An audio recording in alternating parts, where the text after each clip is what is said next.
His eyes flare red as Nick and Wood steps back, and he will turn to you guys and he says, where are you guys going?"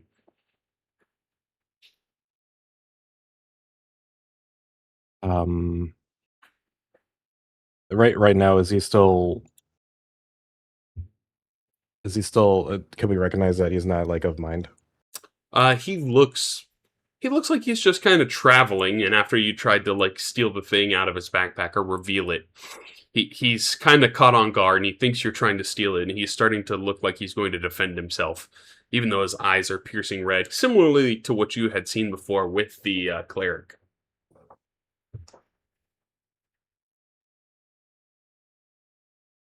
Yeah.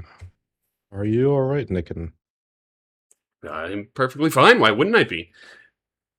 Have you looked at yourself in the mirror? No, and don't really have those out here.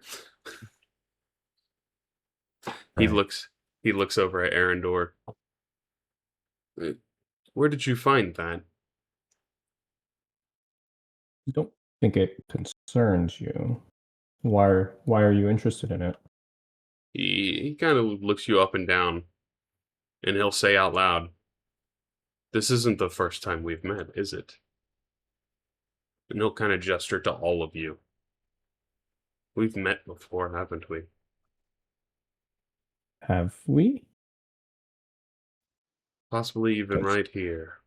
Maybe somewhere else. I'll shoot a glance over to other party members, see how they're feeling, and then I'll kind of go off. I'll kind of follow previous answer, just not say anything. Guess I might as well use divine sense.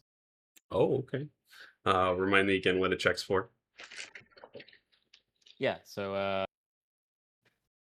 basically it opens my awareness to so I know the location of any celestial, fiend, or undead within 60 feet. It's not behind total cover. Oh, yeah. He lights up like a balloon. He's pure fiendish energy. Would it be similar to the one I saw from blanking on his name? The father? Yeah. Gabriel. Very Gabriel, yes. similar, same exact energy, but this one seems a little bit more powerful. He'll kind of... Yes. Oh, go ahead. Go ahead. No, sorry. Sorry.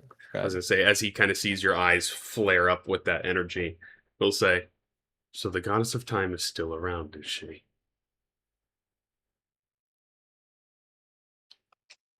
Tell me, how many cycles has it been for you? Maybe this is the second, the third, the fourth. You're eventually going to run out if it's beyond too many.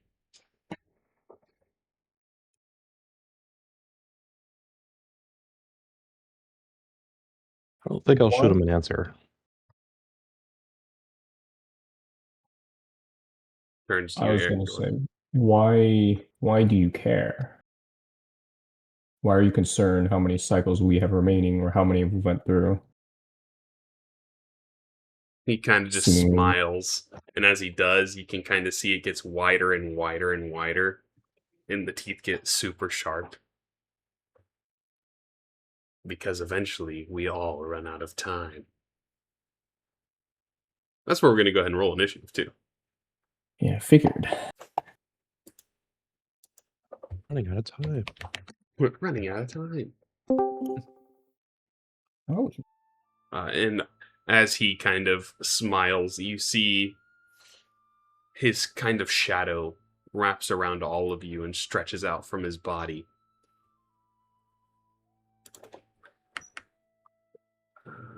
Let's see. And he will drop his form of Nick and Woods to show you what he truly looks like. Creepy. Alrighty. Easy does great it. reveal. What if he turned out to be the cleric? He's the cleric the whole time. Unmasked himself. So the cleric, thankfully, is back in the town. You guys left on your own. But this guy, on the other hand, did not. So he is in stage 1, since this is the first day.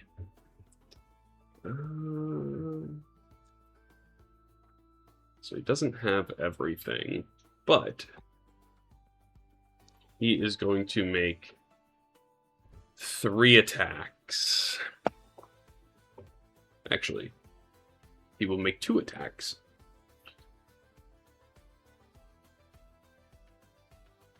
So he will make 2 slash attacks.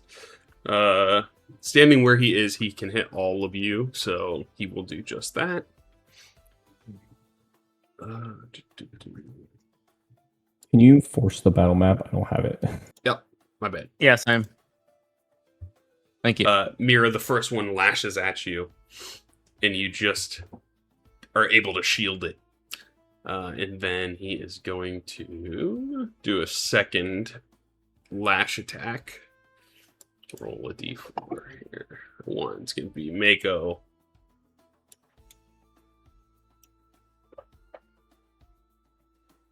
$18 misses. That will be his turn.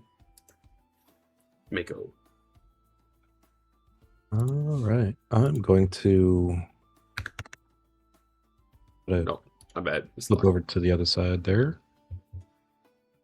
I'm gonna take out my serpent staff and try to attack him. So, target. Here we go. So, boop. That misses. Second attack. It's for actually. Just want to do normal damage right now to see how it affects them, because they're just kind of recalling our last fight with the father, Gabriel more. Gabriel. I remember it was kind of like his own body. I don't want to kind of go overkill with him. Okay.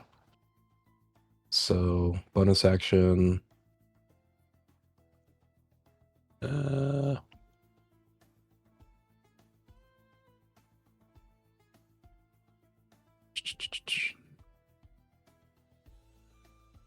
Okay. The magical damage seems to have full effect on him too. I'll go ahead and use flurry blows. So first unarmed strike. Misses. Second one hits. And then this one I want to impose my open hand technique. So let me roll a save for that.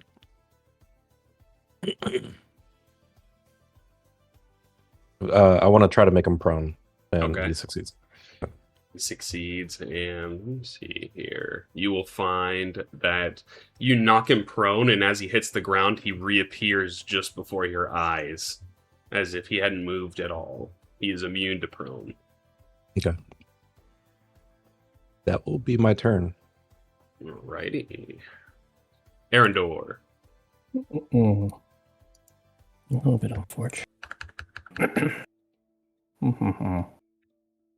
Okay. I'm trying to target. What was it? Shift? Control. There you go. Troll clickage. 5 feet on each side. I would like to. I think a circle would work. I'd like to just do Cloud of Daggers. And it's saying 3rd slot or higher, so I'd like to upgrade it. It's just 5 feet cube, so it'll just be on top of him. Do you want me to draw the cube? Yeah, you can just make it the tip on him, so you don't have to target anyone else. So, or yeah, you can do it like that. So you should be good. So I can rotate this. How do I this? This will be good. You know what? I'll go like this. Okay, I would like to upgrade it to level 3. Okay. How do I upgrade it? If you're holding the dice when you roll the damage, you'll just right click while you're holding the dice. It'll add extra dice to it. But he still must save first. Wait. Wait, how do I apply? Wait. You drop the saving on him. The saving throw. Yeah, not the effect. Not the effect. Can you remove those? Because I have 10 Cloud of Daggers on myself for some reason. Oh, I might be trolling. Oh, Is it's a creature just takes the damage the first time it enters or starts its turn there. So at the start of his turn, it'll take the damage. Okay, so for now, I just don't do anything, right? Yeah.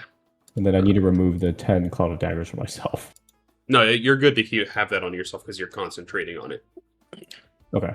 So if he hits you and you drop concentration, the spell fades. So I just leave it here, and that would count as... Okay. That works, and then at the start of his turn, you'll do the damage to him. Perfect. And I think it'll be 64, actually. Bonus action. 64 kills him. Oh, Mira's right after me, so I'm gonna apply Bardic to Mira. All right. Thank you. Did that actually work? Nope. There you go. There you go. Right. I see it. Perfect. All right. I like to end my turn there then. Alrighty. You don't want to move? You know what? You can see Why those is that tendrils seeming are like- really long, and it looks like he can reach you from a fair distance. Okay, I'm gonna do this just away from the group, just so in case he decides to be a villain. You are still in his range too, so he can't swipe at you. Yep. Okay, I think it'll be my turn. Alrighty. Mira.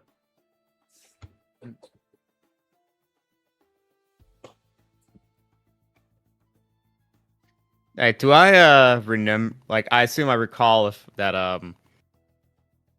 this guy seemed to be vulnerable to radiant attacks, right? He is vulnerable. Yes. And I think you'll learn something interesting here.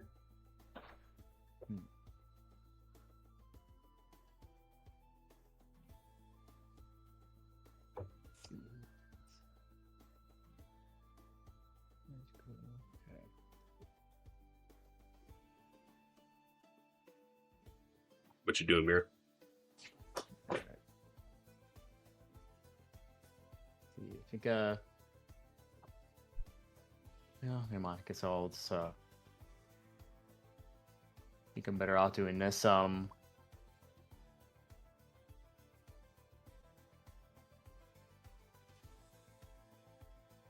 guess there's no attack. All right, I'm just gonna go up here so I can flank with Mako, and I'm going to attack here. Okay. He looks at I you. wonder if he'll do it automatic. No, it's not automatic. It is not. Something's going on with the module. We're going to see what's going on with let's that. roll it again. They borked it. It's first attack. Misses barely. Yeah, come on, the shadows. The shadows. Oh, now one. That hits. Yeah, I'm He seems a little slow, Fine. so you're able to hit him easier than you thought. I'm smiting. Let's go. I guess we'll go for level 1 smite. As he sees the radiant glow on your sword, he'll say, "Not enough time has passed yet." And he braces himself, using all of the shadows on the ground around him to try to brace the hit because he knows it's going to be bad.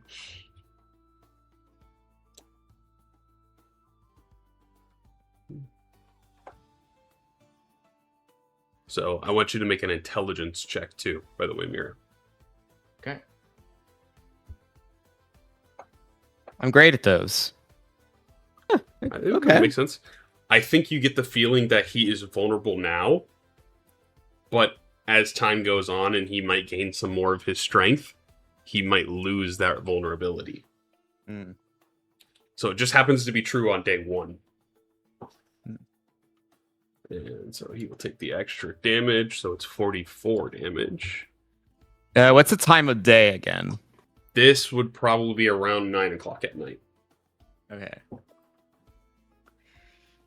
So maybe, do I get the sense, kind of looking, sort of glancing up the sky and then down on the floor again? Do I feel like because there's no light, not enough light, there's not enough shadows? Well, no, he thrives in the darkness. So it is Okay. nighttime. So he's Okay. that's why he's out here. You'd probably get the feeling that he only left wherever he was coming from when it got to the sunset. Hmm. Alright. Okay, for my bonus action, I think I'm gonna do is it's going to fight the darkness with darkness and activate Yang mode on my shield. Okay. Go into one of the balances of darkness. Yeah. Okay.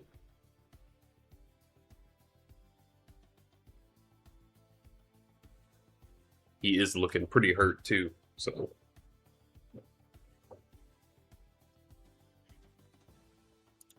Alright, that shall end my turn. Okay. Dan. He will step back 5, 10, 15, 20. And he is going to cast a chromatic orb. Ooh, okay. First level. I'm good. First level. Okay. I'm gonna choose. Let's go with cold damage.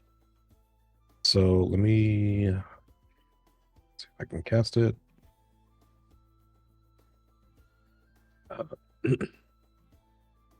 Range spell attack. So here we go. Oop. Beep. Attack. Oh. It's a 13 misses, unfortunately. Okay. As far as bonus actions, I don't think he really has any at the moment, so I think that'll be his turn. Alrighty. At the start of the Avatar Shadow's turn, he gets hit by all the daggers, so go ahead and roll the 6d4 damage, Arendor. I would add one more, right? Oh, it's a 6 or is it 5? So it adds 2d4 for every level above the base level. So it goes from 4 to 6. Okay. For some reason, it did not roll. Roly-oly. Holy cow. That's good. He's looking Nice. pretty hurt after that. He'll go. Then he is going to. He'll deflect some of the daggers, but the rest impale him. There was too many of them. He'll start ripping out the daggers with some of the shadowy tentacles as he is going to. I think he has to kind of do this then. He is going to use one of the tentacles to attempt to grab. We'll say he'll attempt to grab Arendor because you have the amulet. So you will make a dex save, Arendor. As you try to dodge the shadowy tendril, it grabs you and wraps around you.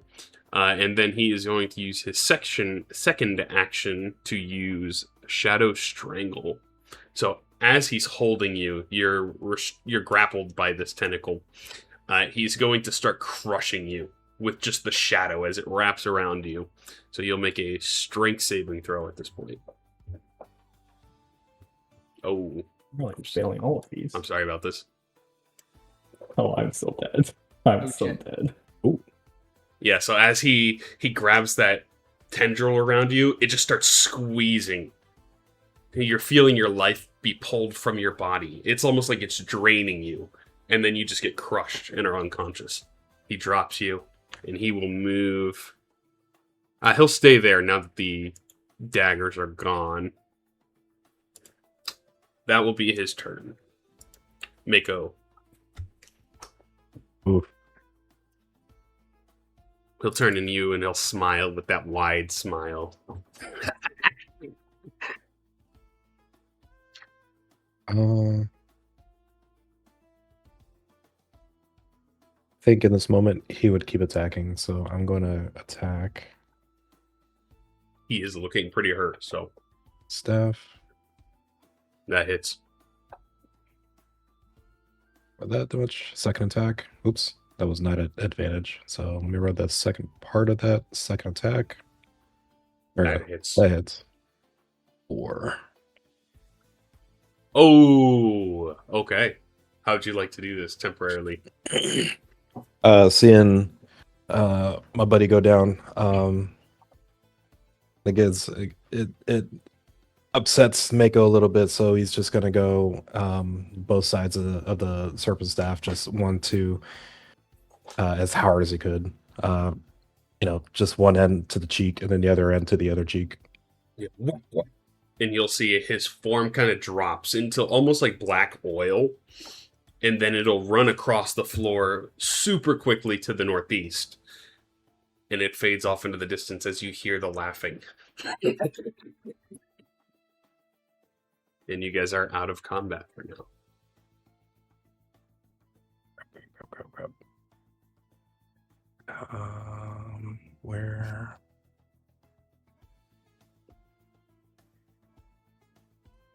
Let's see. Trying to look through. It is day 1, so let me put the music on. Dan, don't use chromatic orb on Arendor. I'm just trying to see if he has any healing spells. I don't think I mean, he I does can as do a this. sorcerer. Do this lay on hands. Getting at least 5 HP.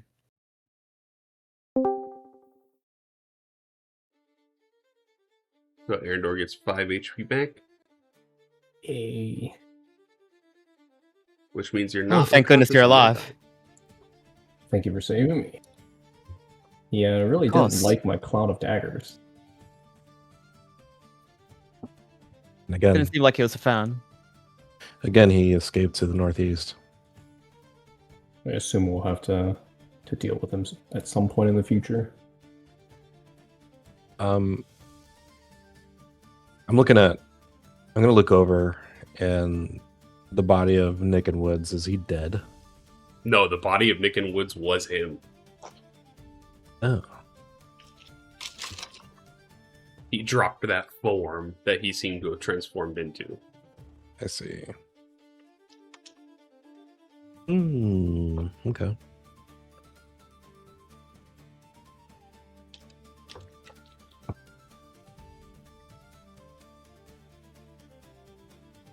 Let's see.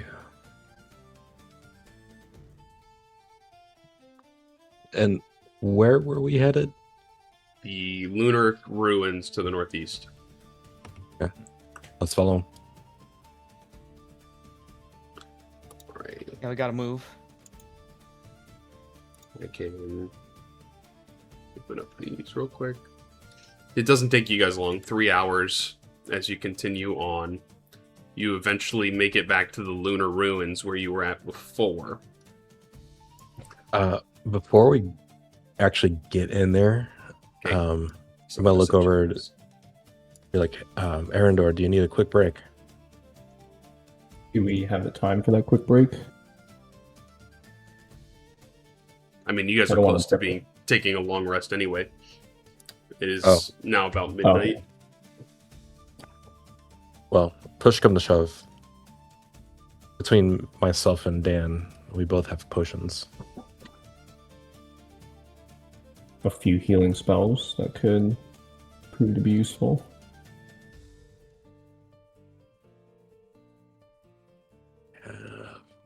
I have Dan has just a regular potion of healing, but he also has a potion of superior healing. I have a potion of greater healing. Yeah, I have 3 healing potions. If you guys Wait. got a ton. Yeah. Yeah, wait, Pat, did you say we were going to have a long rest anyways? You're close to it. If you push on when It's- you're starting to get it's- tired, you'll face exhaustion. It's Essentially. nighttime. Right now, we can't have that. Yeah, probably. I Which just you want guys- us to. You guys know you came here at the end of the second day before. And when you did, you were hit with that trap that put you to sleep And then you woke up on the third day and started walking back.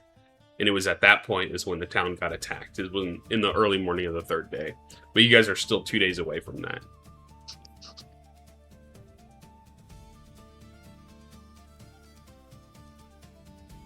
Okay. And I think you guys knew the town was pretty safe on the second day. Because that was when you guys explored the sister location to this one before. And then made your way over here. So...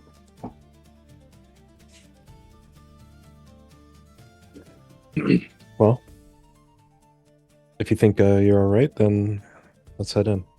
I think we can Sean? have some life-saving measures here. Okay. So you guys all enter within the ruins? Yes. Okay. Move on in Just here. carefully observing as we go in. As soon as you come in, you know this place. You've been here before. It's very dark, and you see the body of Nicken Woods against the pedestal in the back still. His hands rot with necrosis, seemingly as he has pulled the artifact, which is also something I forgot. When the Nicken Woods turned into the shape and then fled, he would have left his bag behind, which also had the artifact in it, which you guys would have possibly grabbed. Duh. Yeah. Let me show you what that guy looks like. So you guys have the undestroyed version of this artifact. It has not been broken yet. So you recover that after your battle with Nicken Woods, quote unquote, turned from this monster. And recover this artifact, which looks to match the pendant to some degree. It has some very similar symbols and designs on it. It's almost like this goes hand in hand. The two of them together were responsible for putting this monster away before. But as you guys arrive here, you see that pedestal in the back where the body of Nicken Woods is.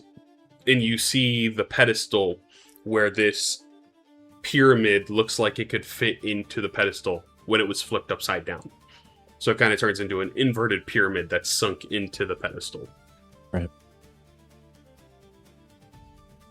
So, And currently, Nicken is at the pedestal, just kind of like arms reached out. yeah, he'd be like on his back, leaning against the wall. His arms are retracted from the pedestal, as if he had lifted this artifact out before. And then his arms are just like burned black, essentially. So in the fact of, it seems like in releasing this creature, it had led him to die.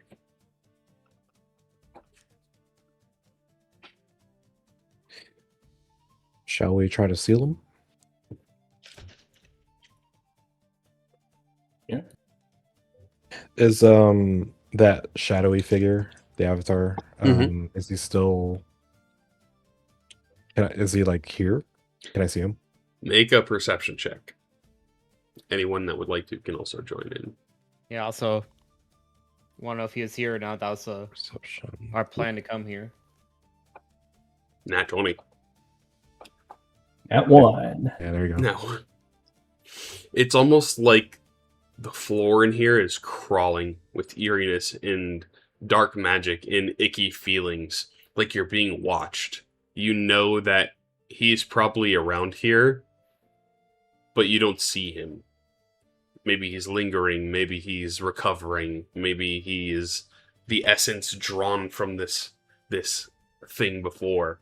Because you also know that when the cleric came here, the cleric got possessed by something. So you Is get my the divine feeling. sense still up?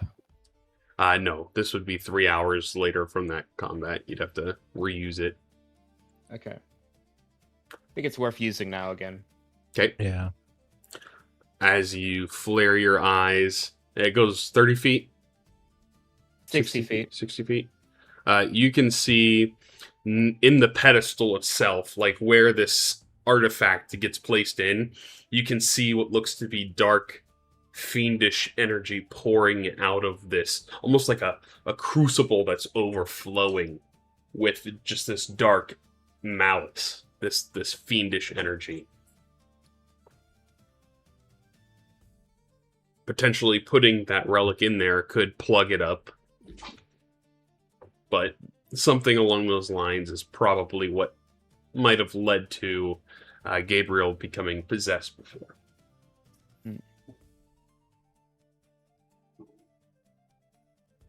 Yeah, so I relay this to the group and be like, this artifact and amulet could either stop him here or doom us, like Father Gabriel in the first cycle.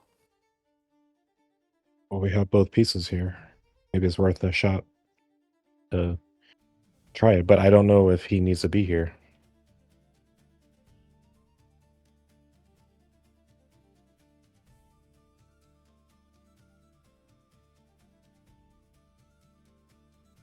So, As far as you guys recalled, he is essentially, I recall a little bit from the book, he is essentially free now, and his power is growing.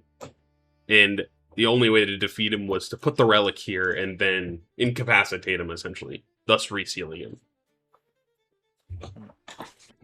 So he's already freed. okay. So there's no way you can kill him. The only way is to re-trap him, essentially. I think we should put the relic in there, and then one of us could just act as bait and be like, "Oh, you, I'm a body ready to be possessed." I feel like I'd be a good candidate to be the bait. Yeah, but there's a possibility we might have to fight you and kill you. Yeah, I'm very squishy. You'd probably be able to kill me in 2 hits. Just saying. I'd rather you guys fight me than having to fight you or A monk. I love it. Whack.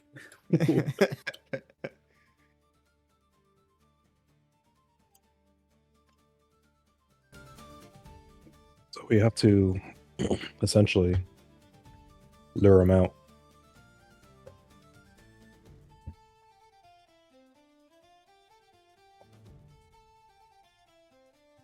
First, I think we can return this artifact in the pedestal for now.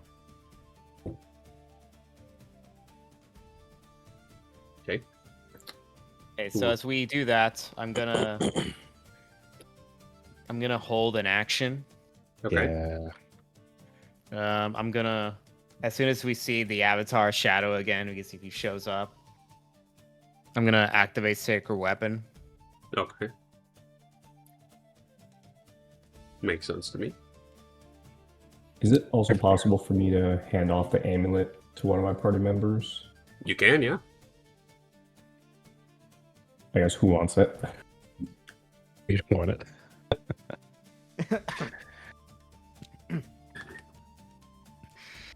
I think you should hold on to it, Arendor. Should I? I have a feeling he's gonna touch me and I'm gonna die immediately. So.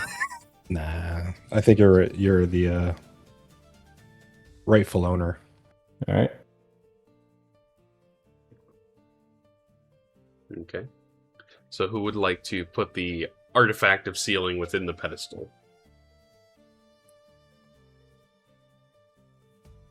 I guess I can do it. Okay. Unless somebody else wants to do it. No, but do be careful. Maybe just keep an eye out as you're approaching. We'll keep an eye out for you too, and I'll just kind of follow a little bit behind Arendor as he approaches, just to kind of walk with him in a way, keep some distance. Am I also able to cast like some healing on myself before it's Of course, yeah. whatever happens next? Yep. You can burn spells whenever you want. Okay. Well, they're bonus actions, so technically they're infinite. So Yeah, and when you're out of combat, they just follow normal timing rules. So bonus action would be kind of instant, almost. Actually, I have an idea. question is, how many of these could I use? I guess Yeah. Song of Rest is healing. Song of Rest is when you take a short rest, which is an hour. Oh, okay. So I can't even use that one. I'll follow closely next to you, Arendor.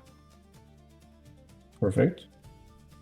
Let me see what healing word is. It's +1 every level above level 1. It's 1d4 plus your spell casting modifier. Yeah. So am I able to cast this twice? As many spell slots as you have, and you would like to use for it, you could. Yep. Okay, so I'll check off 2. Can I just roll this? Or do I put it You on roll myself? it on yourself. Which I do not see where I am. Oh, I do. Wait, wrong one. Forward. You can also do it in the combat tracker if that's easier for you.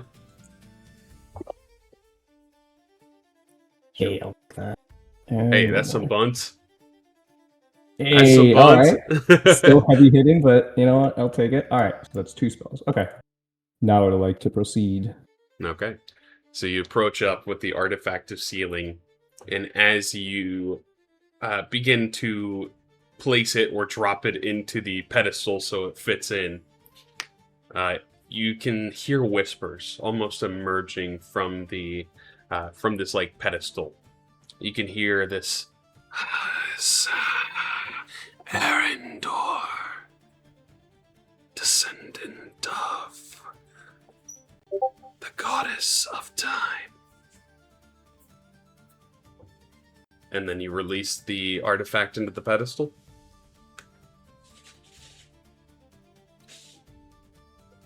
Back in my group and see if they're all prepared for what happens next.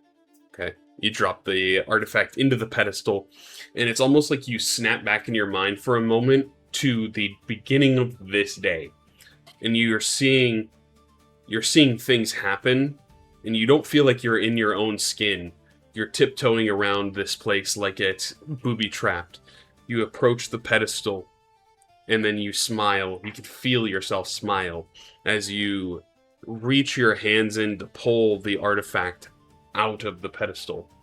You can feel your arms zapped, and your eyes go faint as you tip to your right side and fall against the wall. And you can see in that moment that is what happened to Nicken. He was the one that freed this monster. He was the one that started this all. And you have just put the cap back on the lamp. You're trying to put the genie back in the bottle, essentially. As you put that in, you can feel the aura of this room start to die down a little bit. It's still really strong because he's still out there. And at this point, you'll hear a laugh. And you'll see blue mist fill the room. So I want everybody to make a Constitution saving throw.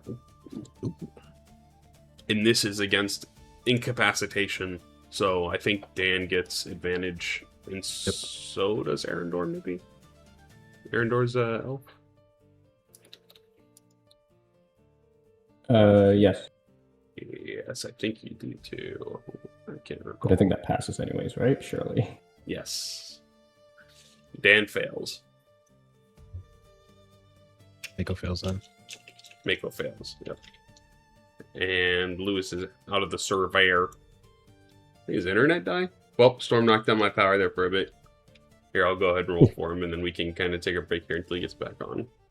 I'm getting a little bit of that storm right now here. Hey, hopefully Y'all it don't getting knock you out. Florida? Not down here. Still bright out. It's thundering and storming right now. Rain's coming down hard. Constitution saving throw. I haven't looked at a player sheet in a hot minute, trying to find where it is again.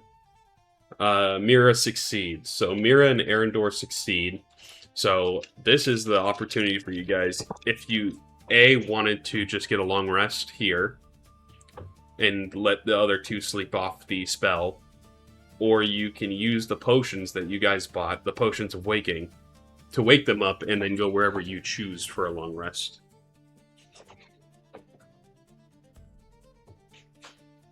That's kind of the choice. How you guys long have. till we hit exhaustion? I'm assuming it's soon, which is... You'll start facing it very soon. Okay.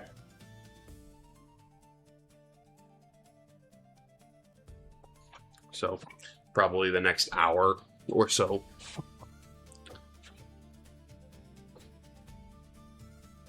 Okay, so Mira's up. Mira and Arendor are up. Okay. He's back. So Mira didn't go unconscious, and Arendor didn't go unconscious. So you guys can choose to sleep here like you did the first cycle. You wake up at the dawn of the second day, and then you could walk back and be there by noon, which you knew that everything was fine at that point. Or you can use the potions, sleep. You can try to get back and fight the exhaustion. It's up to you. The choices that you want.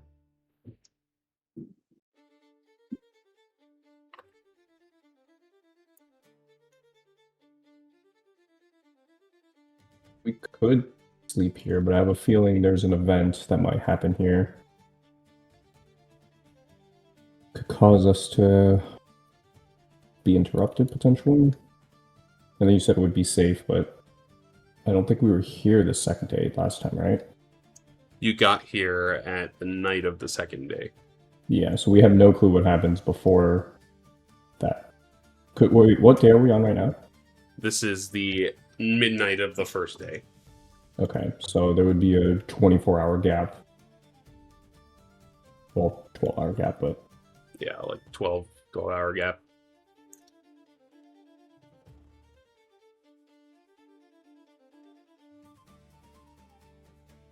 Not sure. I feel like it might be a tad risky. I think you But- got... Who has those potions of waking? Because the Not other sure way if is you Brennan have is. to just drag them out of here. Which you guys can do. It wouldn't take much time, right? Because technically we could just go outside.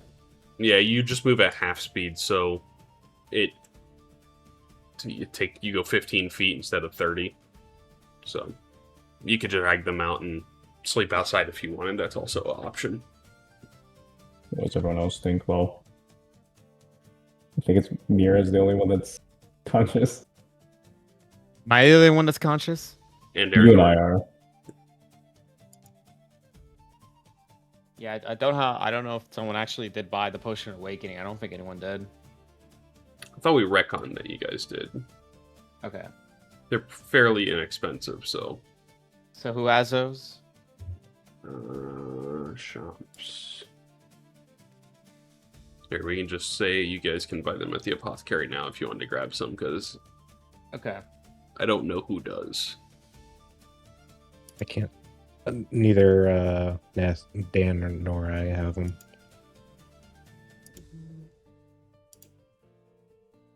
Okay, how many you got? Awakening. Awaken, okay. Potion of Awakening. Awakening. We'll say you guys can buy them now if you wanted. Yeah, I'll buy like 2 here. I have 10 GPs. Oh, they're gonna say you have 10 potions of awakening. No. I've been secretly hoarding them. You're about to get paid out. It's fine.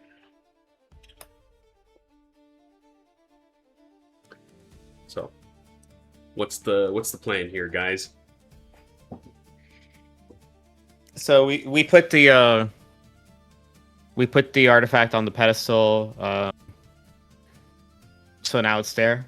Yep. Okay. And the darkness in the room started to fade. Nice. But that was when the mist appeared. Okay. So now I guess we just gotta find the Avatar Shadow again and hopefully finish him off for good this time. Yeah. So we put the artifact on the pedestal. Someone could still come destroy it, right? If we don't defend it. Correct. Someone could pull it out. So I was originally suggesting we could sleep outside the cave, but I have a feeling maybe we should be defending this position, at least for our long rest. Okay. That's a good idea. My fear is that once we wake Makes up and we're outside or a little further out, that it's 1 gone or 2 destroyed. Then it's all over. Yeah. So you guys can also take watches too if you wake up the other 2. If not, you guys end up doing half watches, and then the other 2 watches are essentially random. Anything could happen during the other 2 watches. So. I think it's probably smartest we wake up the other two, but that's if we buy 2 potions. I bought 2 potions. We can. Okay. We're gonna get Arendor paid. I don't need the money. All I need is amulet and a loot. An ale. Oh yeah, yeah. So yeah, we're just gonna use Use the 2 potions potions of to wake 'em waking. up. Okay. Yeah. So you wake up both Mako and Dan.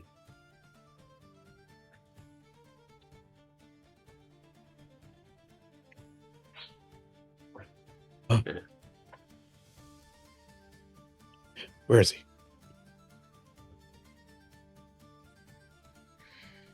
We fell to the trap again. Damn it.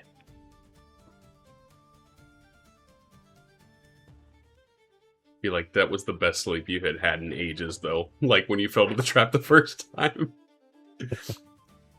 But would you guys like to take watches, and would you like to sleep in here or outside? That's the big questions. Probably in here, so we can keep an eye on the pedestal. Okay. All in favor? Maybe near the inside the entrance. So that way, if Block them. Father Gabriel or anyone else shows up while walking, we could stop them. Alrighty. So, who's doing watch orders? Who's first watch?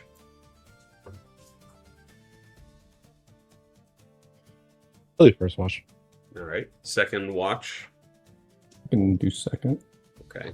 Third watch. It's be about 4 a.m. I'll have Dan do it. And then I we're can on do the fourth last watch. one. Okay. Yeah. Easy does it then. I want everyone to roll. Just roll a D100. Everyone? Say. This will be for your watch. And then, Cannot roll today. It's an interesting number. how do I? Just roll a second one as whatever one you're active as is fine. I thought you almost rolled the same thing as Aaron. Let's say the first one was Dan and the second one was Mako. Okay. So it's actually a very peaceful sleep that you guys end up having. At some point, you heard that eerie laughter before, and now it has since left you in silence and left for the night. You guys wake up early in the morning on the dawn of the second day.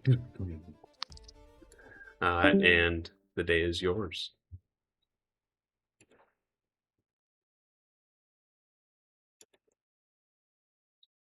You are not disturbed in your evening here in the ruins.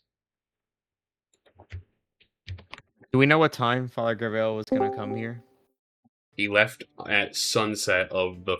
Or, he left at dawn of the second day. So he got here about halfway through the day. But you guys had already talked to him and told him you were going. And he stayed in town. Hmm. So you've shifted that course, essentially. So we wouldn't even see him on the way here. Okay. Or on the way back, rather. Correct. I don't think the pedestal is going to be messed with. I think he has to have some sort of third party or some outside force to get it out. You think he needs a host? Yeah, clearly. I think we need to figure out where he is now.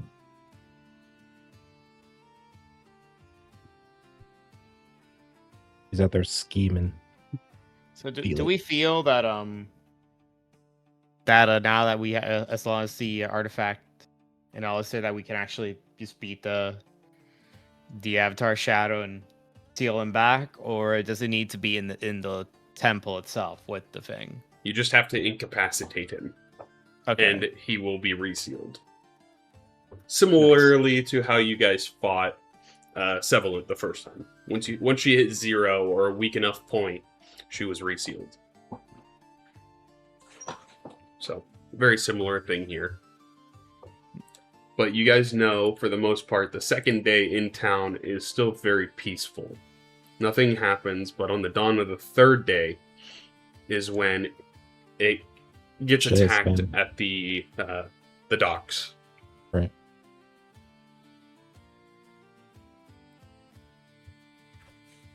So, Hmm.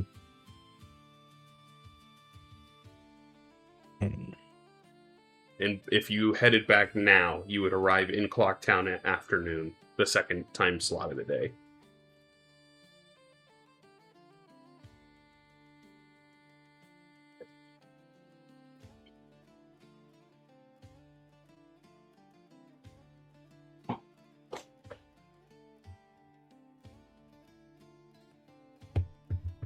I'll try to think of what or where they might be headed to next. We could head back to town. That's what, 6 hours to walk back? Yep. So you'd get back about noon.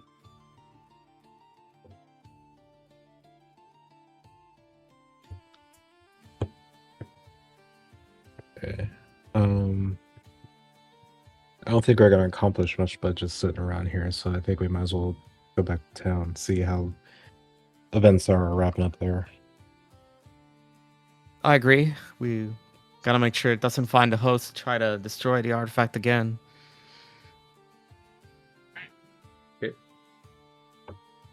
So you guys head back to town as the moon lingers above, about half the distance from where it originally started. It is a very peaceful walk. You do not cross paths with anybody heading back to town. You can see the clock is ticking as faintly and ominously as it always has, and the town is looking more and more lively as you return. The scaffolding in the center part of the town has reached the very tip of the clock tower now. Decorations have been fully strung up so that they are fully ready for the festival. And you also see that scaffolding when it... Oh, I'll give you guys the health. My bad. I gotta do that. I was just a tad confused. Didn't know if I had to do something. Yeah, I didn't do that. My bad. As you guys get back to the town, you can see that the scaffolding is reaching the top of the clock tower, and that is essentially your ticket to get on top of the clock tower when the third day happens at midnight, or when it flips over in the nighttime. Because the clock face reaches up towards the sky, and that's when it fires off the fireworks. Before, it was not accessible and you could not climb on top of it, so the scaffolding provides access to get onto the clock face. And that is where you all recall hearing and seeing the ominous figure before on the third day. You know for sure he appeared there.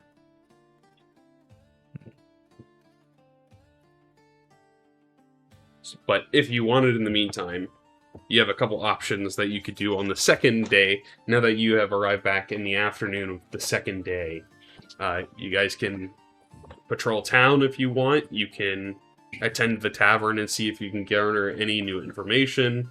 You can... It's kind of up to you guys what you want. You'd see all of the ships are still away from the docks. There are some people that are kind of like standing around the docks area as if they're trying to flee and waiting for ships to come. Most of the people seem to be unfazed by what's happening in the town, continuing on drinking and dancing and or standing emotionlessly as the ominous doom is hovering overhead. But it is up to you guys what you would like to do for the rest of this half a day, essentially. Or we can speed run it to the dawn of the third day. It's up to you guys.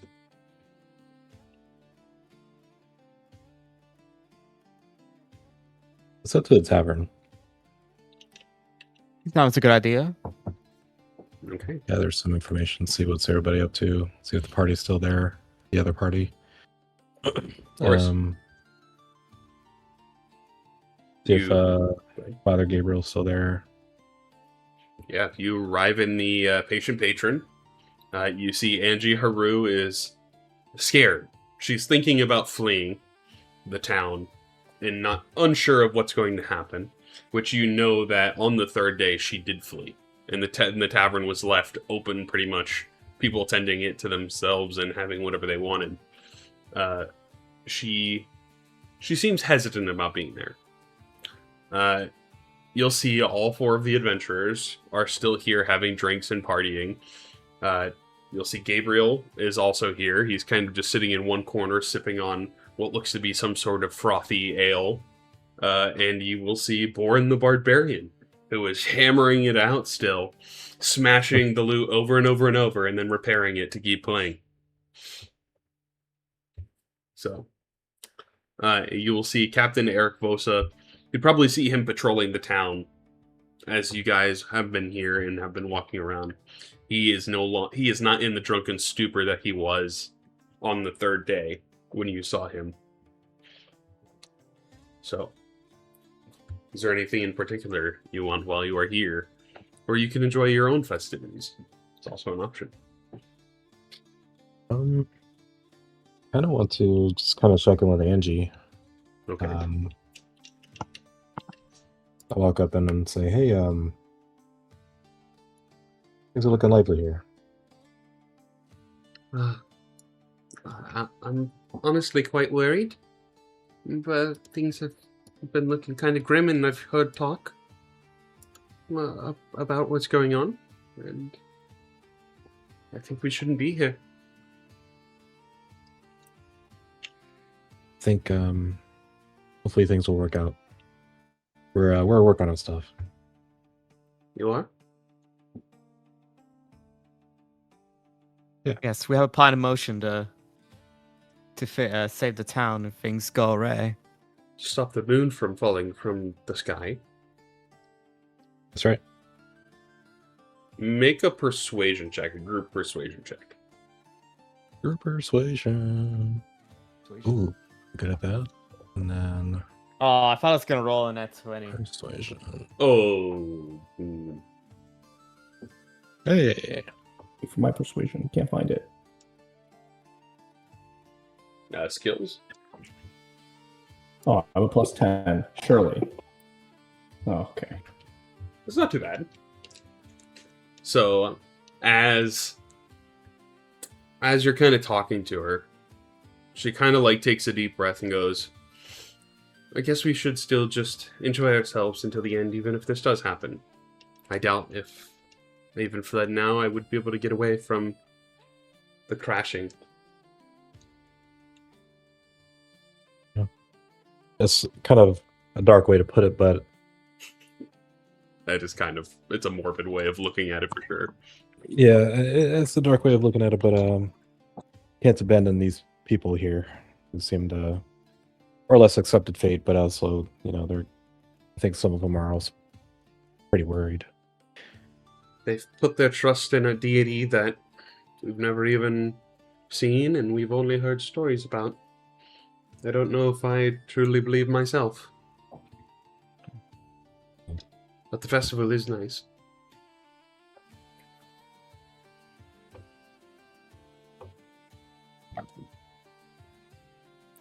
She'll say, can I get you guys any drinks, at least? Or food? You look like a little weathered from traveling. Yeah, I haven't had breakfast yet. It's midday. Yeah, we've been walking. I think some people call this a brunch. Brunch at like 2 in the afternoon. It makes her feel more hopeful in you saying that you've been traveling and whatnot, because that kind of adds a little bit more narrative to your story. So she'll kind of smile a little bit, and then she will walk back, get some scraps of meats and pastries and other heartier meals that have been prepped. And you will see her pour a whole bunch of beers, and she herself will take a big swig out of one, and then pour you guys some more and bring it over to you all, and say it's on the house. Just enjoy Thank the you. festival.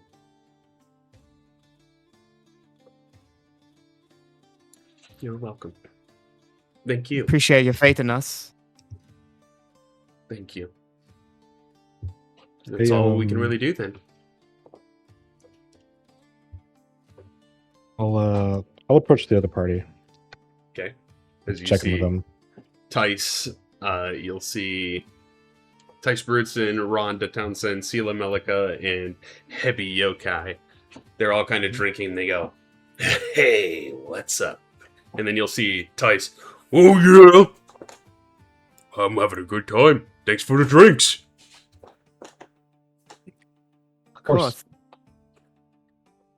You'll see Sela's kind of like sipping on a smaller beer, and Rhonda's like slams down her mug. "Oi, I'll have another!" And you'll see Angie come running over with him one. And he's like, "They said it's on your tab, is that correct?" That's correct. He's like, Tice grabs you around the shoulder. "I like this guy. He's great." He cheers Under you the all. building. Anyway, I just wanted to check in and see if you have anything to report. "Oh yeah, everything's look good over here." Yeah, Anything freaky going on in town? Have you even left this tavern? No. But Hebi's on it. You'll see Hebi, he kind of is like sipping a beer, and you see his serpent that he had is gone. So you'd probably assume that's his like familiar that is scouting the town. Okay. It's quite impressive. Thank you. Mother always told me I should have had a pet. I found a familiar. I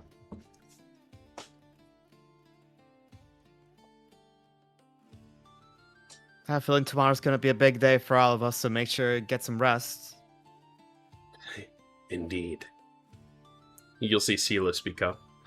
What do you think is going to be happening tomorrow?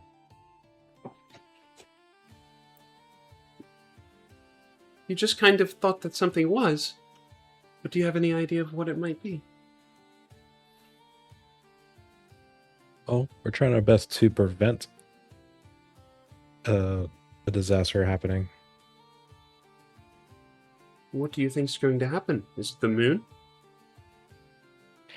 It won't be just the moon. It's going to be something's taking advantage of the chaos and will let the shadowy demons let loose on the town.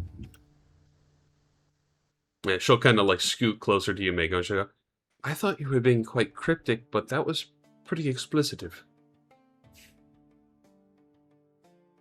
Yeah. We'll be on the lookout, and I'll make sure that they are taken care of when it comes morning time. I appreciate it. Not a problem. I think at this point, too, Arendor, you will see Lalina Mazik, the mayor's granddaughter, come into the tavern, and she will walk over to you, Arendor. And Arendor, she will say to you, "I'm going to be taking a look for some of Gran's things and see if I can find anything to give you. Hopefully, I know you might have somewhere to go, but before leaving this island, if you can come back here at least, and I can see if I can bear any fruit from what I find." Good. I should look forward to whatever you have. Of course. I look forward to getting to spend some more time with you.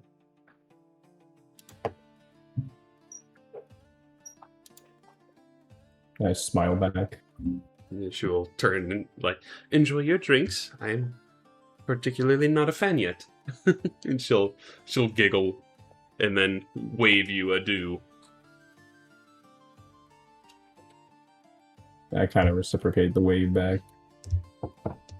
She'll exit the tavern, and you will see it gets a little bit towards nighttime at this point, and you'll see Exergo come into the door after working out on the docks and ensuring that the town has been tended to. He will grab himself some food and some drink, and he'll see you guys, and he kind of just smiles, hopefully, when he sees you guys.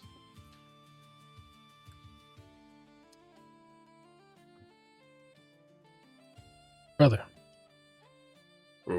Hey, here to join for a drink? Seems to be about that time for everybody. Getting ready for the best part of the day. The show.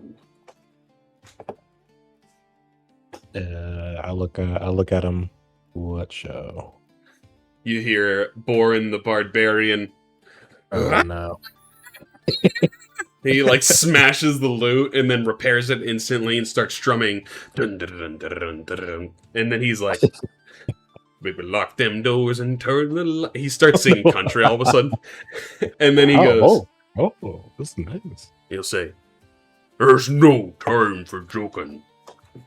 Let me tell you all a story about light balancing the moon.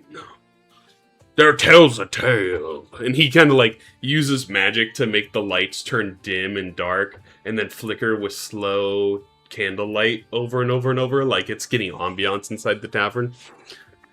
"There was a creature writhed in darkness, sought to destroy the world. And a woman, she stepped up with the power of the moon, a power of the light to fight back the darkness. They waged war back and forth, the creature strong enough to overpower her. The woman, she didn't have any longer. She was running out of time, running out of power, so she did what she must. She sealed the beast away. That was all the time she had left that could bide her. Or at least, that is what the legend tells. Her artifacts, relics, amulets, and power still live on, keeping the beast at bay. Or at least, that's what they say." And he like continues playing, and then the lights turn back on. Wow. He's saying he had a really perfect country accent, southern twang. It's strange. Yeah, I thought he must be from the country. He's the country bumpkin barbarian.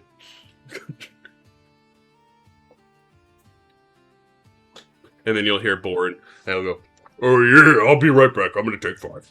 He kind of like steps outside. So, at this point, it is the nighttime of the second day. Is there anything that you guys would like to do? Or would you like to prepare for the third day? So is the scaffolding is complete? Correct.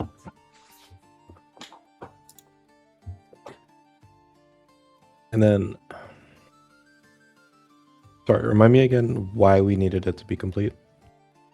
So you all had previously seen on the third cycle, or the first cycle that you had, on the third day, right as the moon was preparing to crash into the town, the clock tower flipped upwards, like it does in the game, if you've played, so that it's facing directly up and you can stand on the clock face. Right. But there was no way to get onto it. So they used the scaffolding to hang decor and whatnot, but it also acts as a platform to climb up to get onto the clock face. Because it's not climbable. So now that the scaffolding's there, you can jump into it, essentially. That, boys, is where we're going to be fighting. The battlefield. That's on the third day, but by then, the town is already being attacked by shadowy figures. Yeah, well, the dragon rather. The dragon attacks on the morning of the third day. You know the clock flips at the night of the third day. Precisely really late at night, near midnight.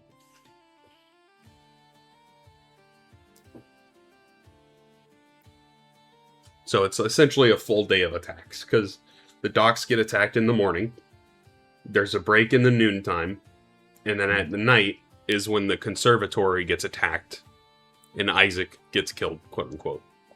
You guys didn't witness that, but you'd assume. Yep.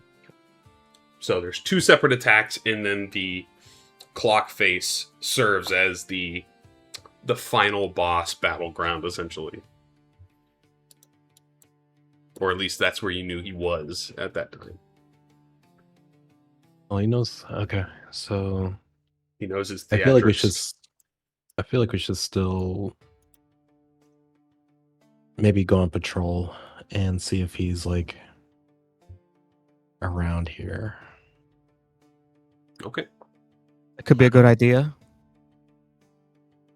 Here, you just kind of spam your divine sense. Uh, Divine sense, divine sense, divine sense. oh yeah, we do. I for a second I couldn't, but no. Okay, we can do that for a bit. So that'll kind of be how you spend the rest of day 2, searching the town. Yeah. Okay. So this will take quite a bit of time. How many times can you use the divine sense and it lasts, what, 10 minutes? So each one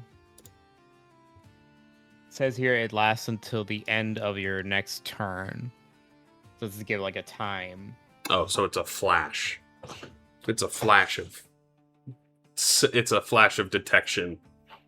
60 feet, and you can do it 4 times. So in total, you can cover essentially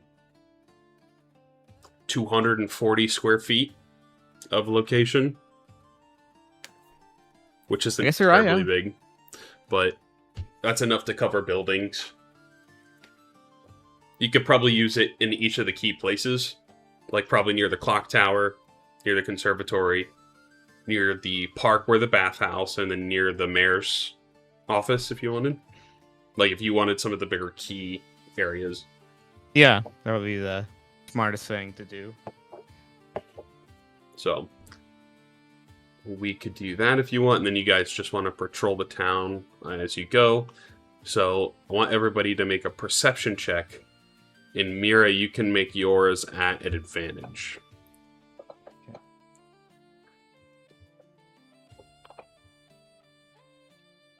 Okay.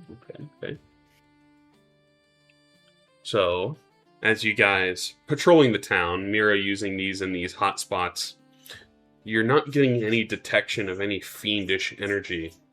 Even near the clock tower, where you would have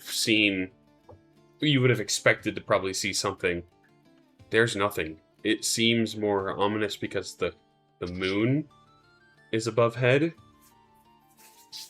but you don't see anything in town, and you're kind of wondering, well, if it's not here, where could it be? And then you guys look up, and you see the moon coming down. And Mira, you see the smiling face. And Arendor, you see the smiling face on the moon.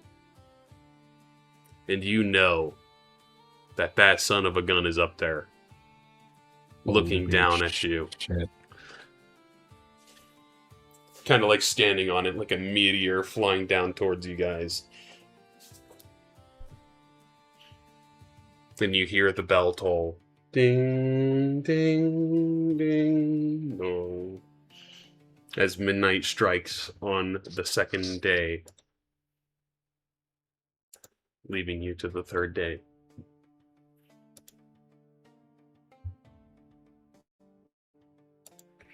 How the hell are we gonna go up there? He's coming to you.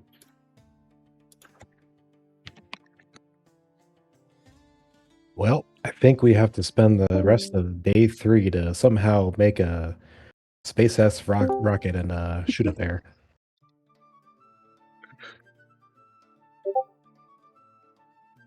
So you guys do not have a room at the inn, by the way, because it was taken by the other adventuring group.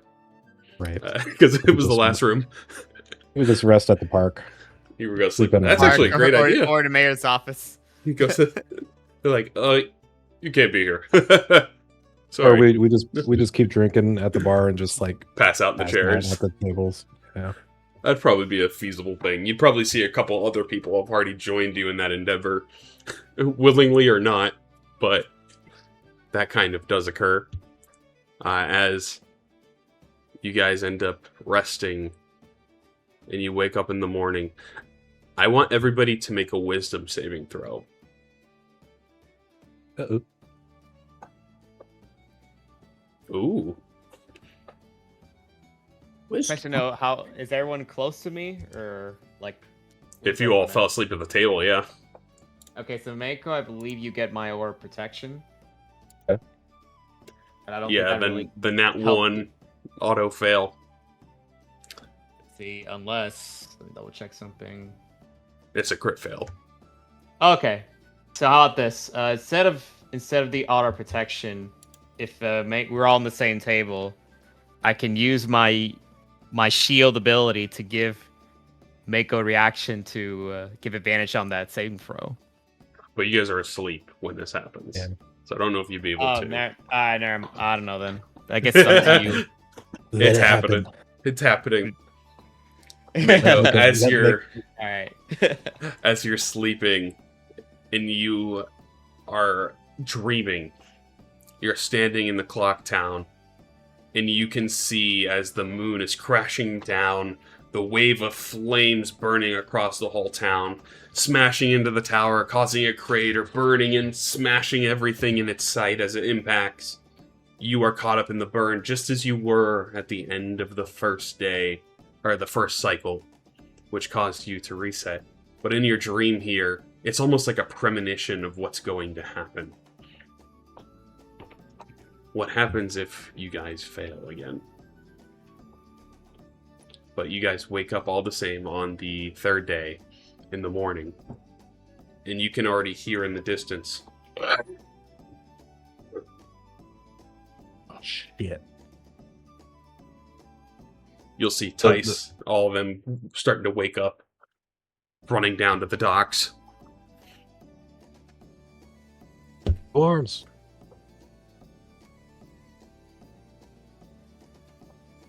You guys all wake up, begin to make your trek out as well to see what's going on. Yeah. As you guys exit the tavern and begin trekking over towards the docks, you'll see a whole bunch of people are kind of taking shelter on the docks. Dockmaster Tug, Exergo, the adventurers. You see Captain Eric Vosa and some of the crew of the actual Town's Guard.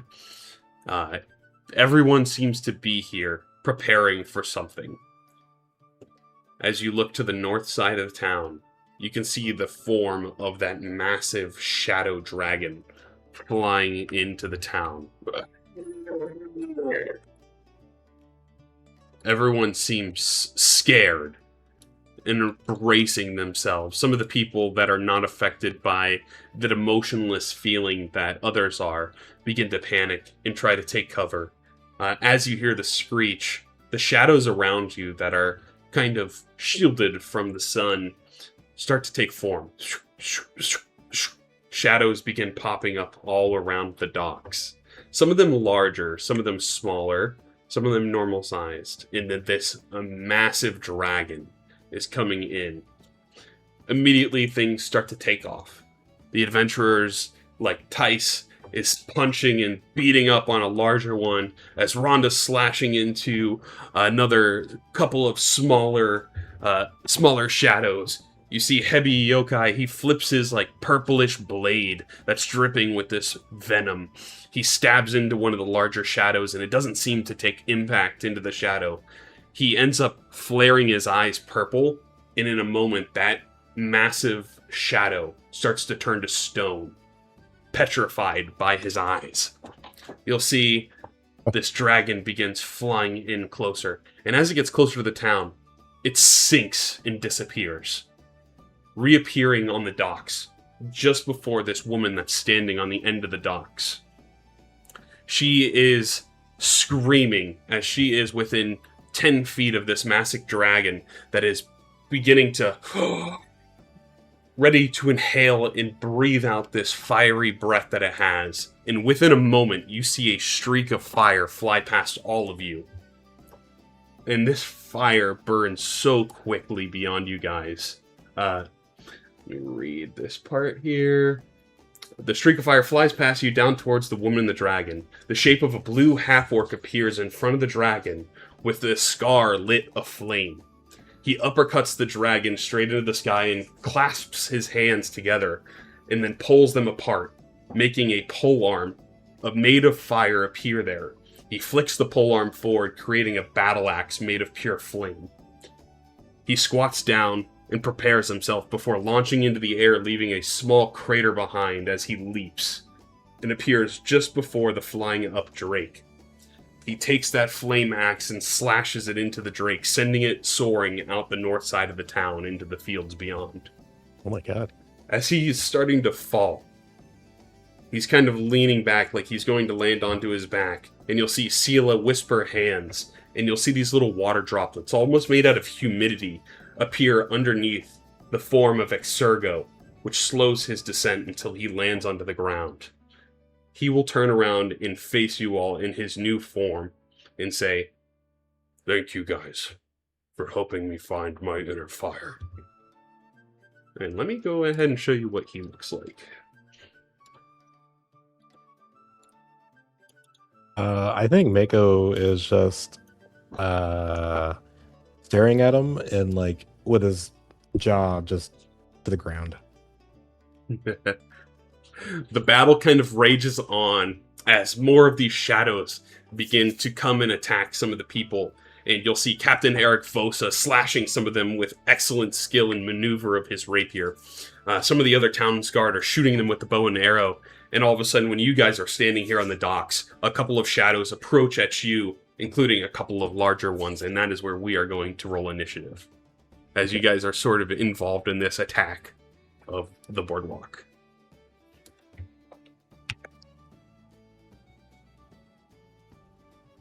Stocks. Where should be? Yeah.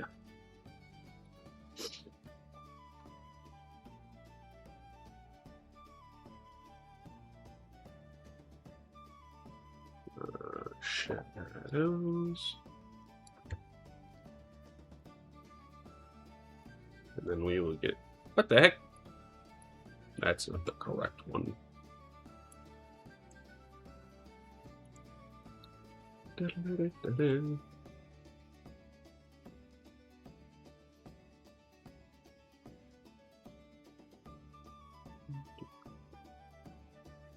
Oh, we need to get into a circle formation.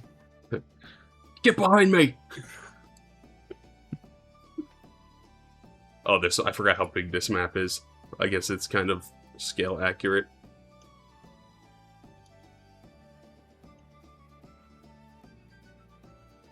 I thought I dropped 3 of them, guys. Boop.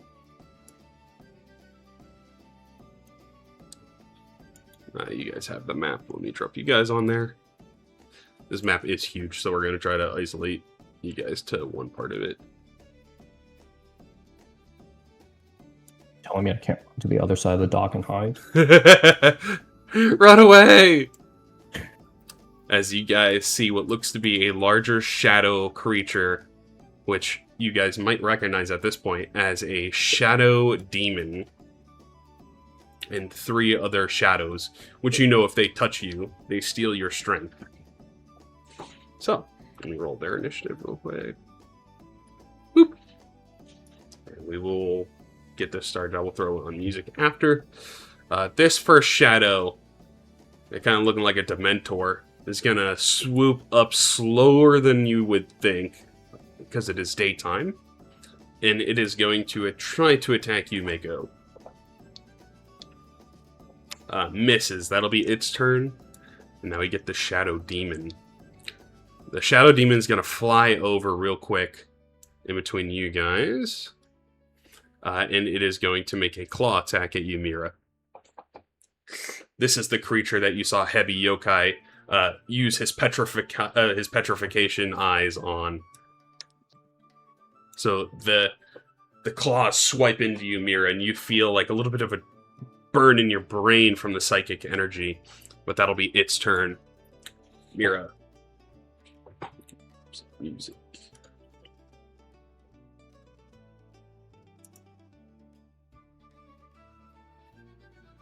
One sec here. Mm-hmm. Alright. Okay. Alright, we gotta attack fast. Alright, so I'm going to use my bonus action here to I don't know if I cast the spell before. Well, I'm gonna use it now. I'm gonna use my bonus action to cast Divine Favor Okay. and channel the light into my blade.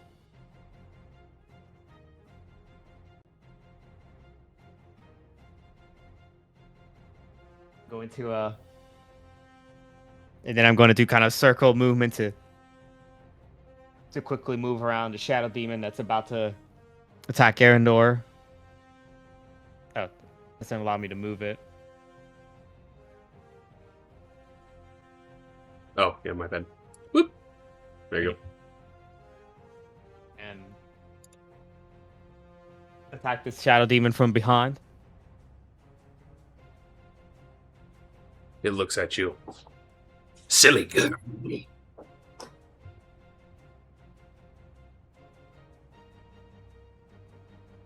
You sound like a bat.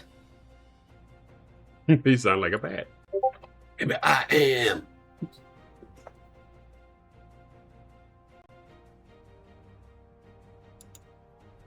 That does indeed hit.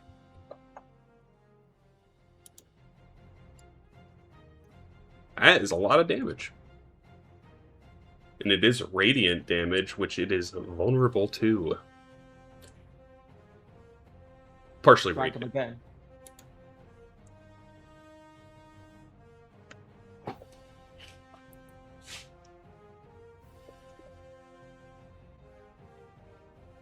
Second one misses just barely.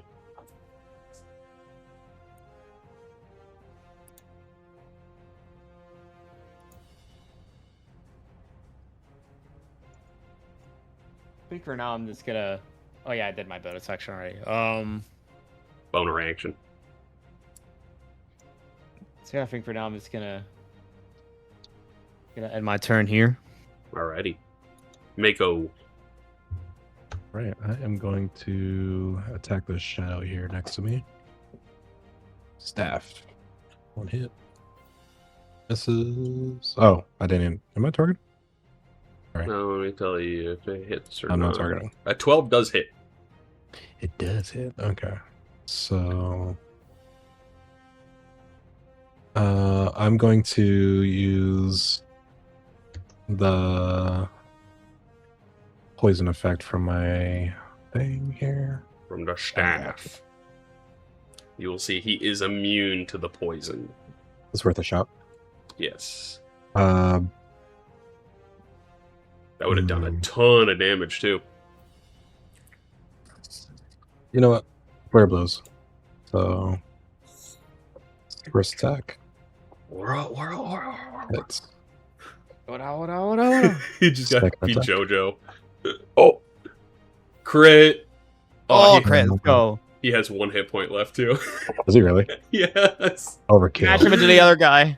I'm just gonna Benny Maru from Fire Force, just open palm. Just, You see like Tice, Bruce, and Rhonda and all of them are fighting in the background too, and you just palm him so hard the shadow goes flying past him into the ocean, and you see Tice like look over his shoulder and he gives you nice work. He gives you a thumbs up. That one is dead. okay.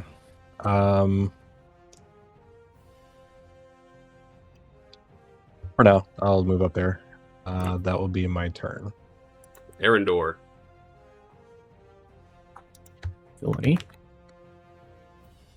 Hopefully. I would like to cast Hypnotic, or no, Stinking Cloud. Wait, how much wind is there right now? You stick your finger up. There's some breeze blowing in off the coast, but it's not enough to severely impact your stinking cloud. Okay. I would like to... Let's I can see. do this. Is This this at still the touches both of them, right? This is the start of their turn too, right? Each Yes, which is creature that is next. completely in at the start of its turn. Yep.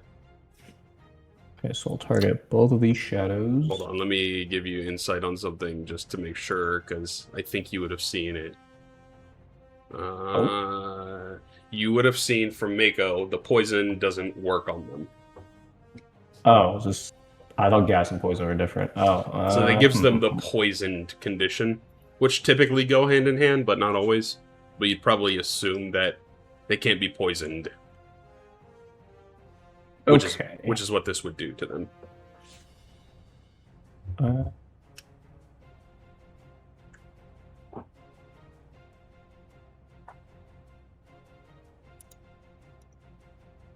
It must be. You could try to flip it for your other one. Okay, we're gonna do hypnotic pattern instead. The other. Wait, how do I make it bigger? 30-foot cube. Oh. You'll be able to hit them both. Delete. Delete. Oh my goodness. 30. Alright. So I'll do it like this. Okay. Hypnotic pattern. Can I upcast this? No, there's no upcasting for this. You don't have 4th level spells yet either. Yeah, I can't upload. Okay. I like to cast. Do I have to individually put them on each person? If you control click them and then just do the save, it'll work on both. Control click. Oh wait, I think I already had it on both of them. Yep, that's 1, that's 2. Yep. And then you just drop the save in the chat. There you go. So 1 succeeded and 1 failed. So the 1 goes incapacitated. Perfect. Okay. Wait, which one's which? It kept only the 1 targeted that failed. So you can just drop the incapacitated in the chat. There you go. Oh, game is smarter than I thought. Game is smart sometimes. I'd like to also use a bardic inspiration on Mira. Actually, yeah. Oh, thank you. I know I used it last time. I didn't really get to use it, but I have free usage anyways. Okay, that would be my turn. Alrighty. The one that did not get incapacitated is going to flank over here with Mira. Oh, wait. Made a mistake. Oh, no. Touch. Nat 20 touch! Uh-oh. I think I have a reaction, if anything. So, Mira, in addition, I need you to roll a d4.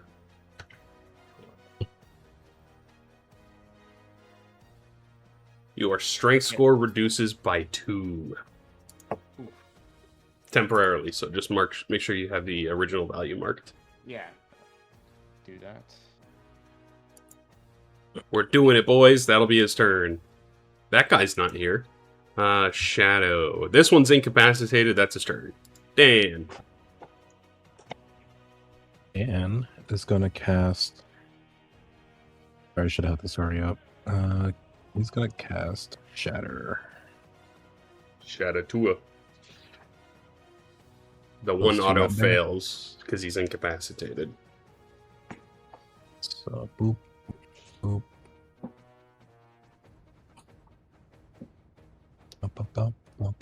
I feel weaker. Oh, it's 10-foot radius. I'm sorry. Let me see if that even gets it. You just drop it on Mira. It does. It does. Yeah, it does. Yeah.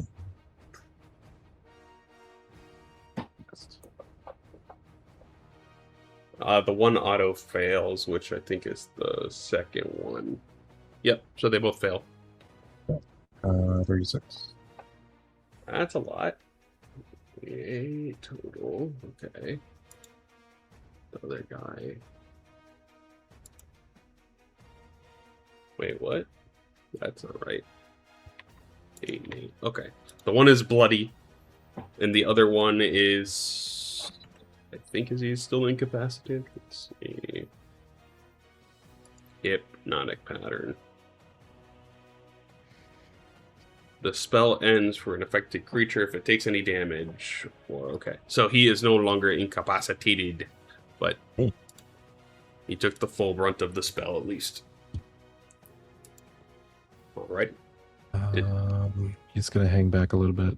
That'll be his turn. He said, "Gotta go." The shadow demon. He can't hide really, so he doesn't get the benefit of that. So he's going to attack Arendor. Slash.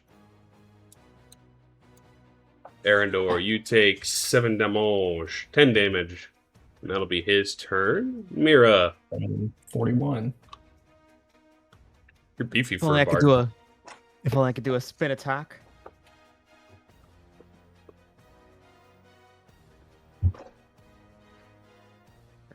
It's gonna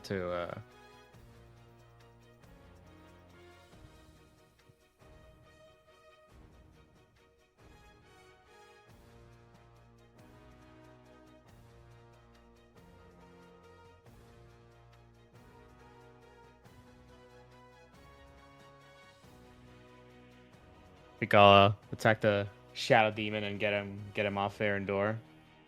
Okay.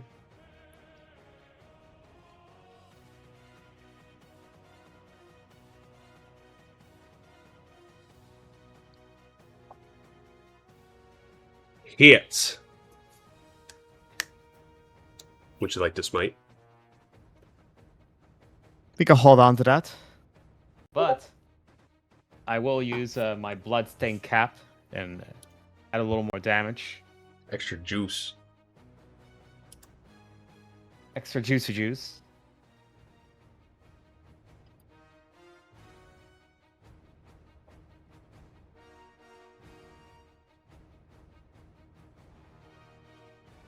So there we go. Cut myself a bit.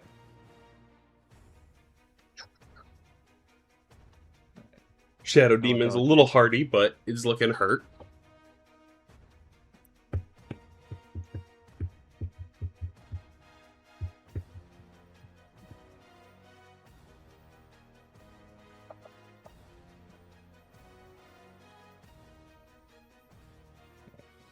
And second one hits.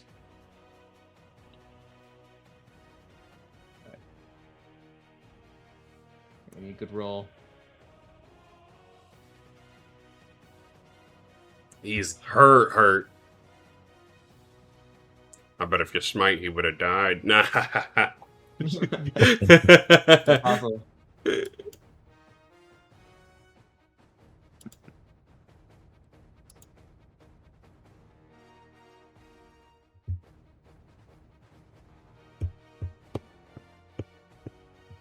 bonus action.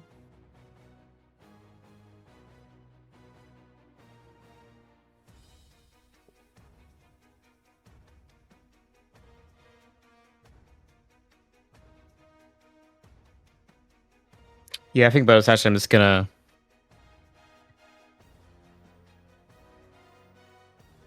Well, no, I should Yeah, I'm not gonna do anything.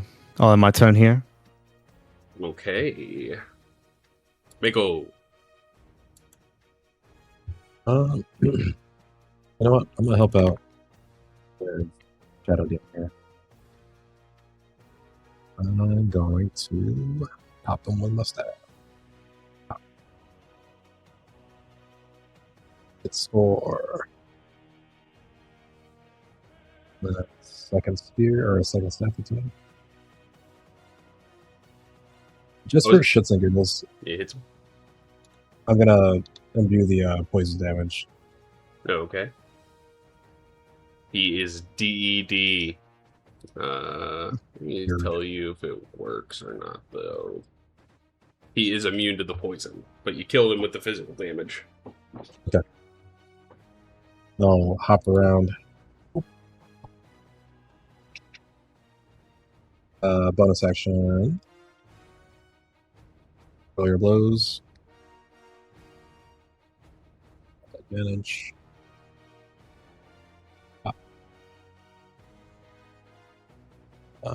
Hits. Second at advantage. He's looking really hurt. Another open palm. You hit him and he flies off past Rhonda this time, and she turns and looks at you like, "Oh, all right then."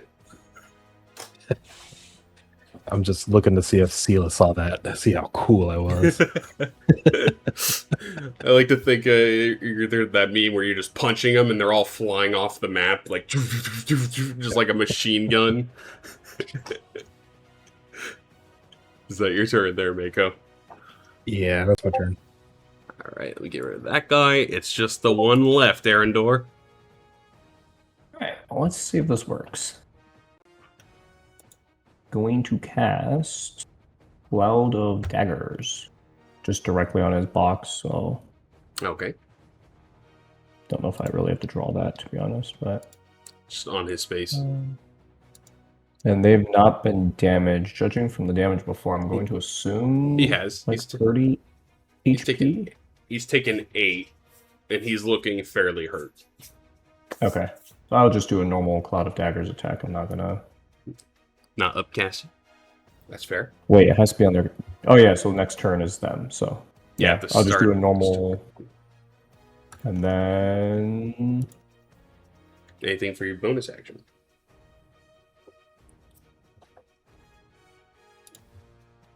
Could just do Healing Word, doesn't hurt, right? I'm trying to see You can't cast 2 spells that are numbered. One has to be a cantrip. Oh, because it's a bonus. Okay. Or level 1. Yes. Okay.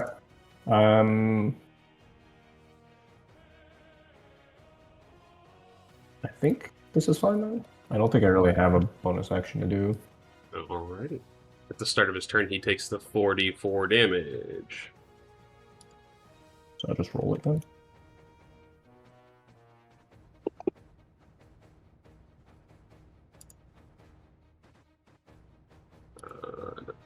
And that's it. He is DED.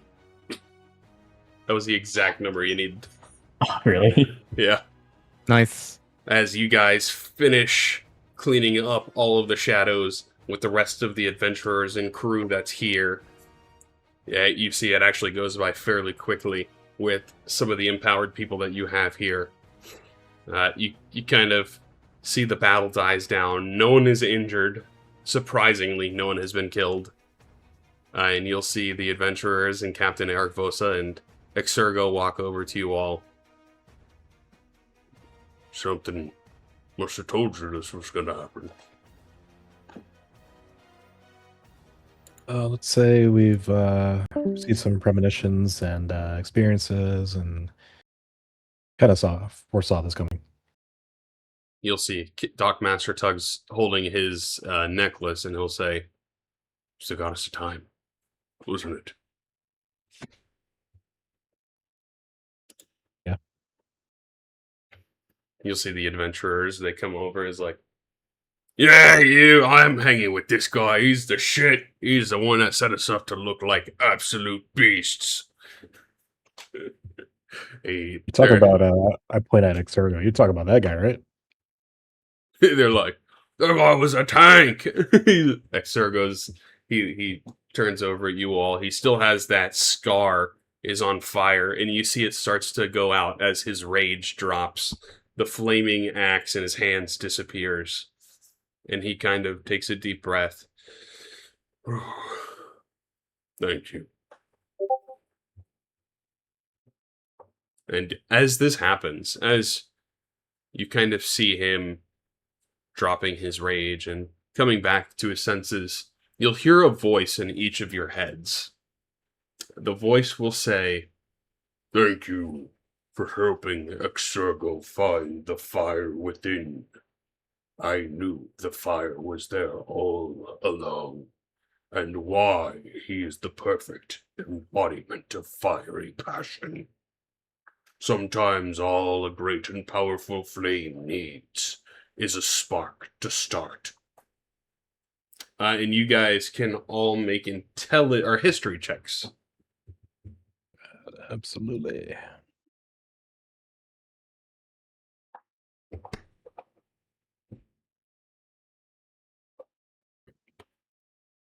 This actually makes perfect narrative sense too. So Mira and Mako, you recall hearing a voice similar back on the Barrier Islands when you were putting people on the pedestals trying to figure out who the quote-unquote champion is. You remember on the Fire Island hearing a similar voice to this one. And as you're kind of thinking that, you'll hear a very faint woman's voice cut into each of your minds too that just says softly, Ignis. You heard the voice of that female woman. And I don't think you've heard that voice before of that individual, but I want everybody to make a perception check.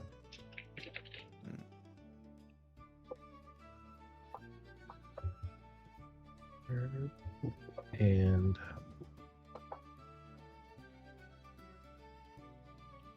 Dan would look up at just the right moment and see the stars, even though it's morning time. The stars align in this constellation that is in the shape of a wolf. And they are twinkling. So you probably assume that the voice you heard is Stellus.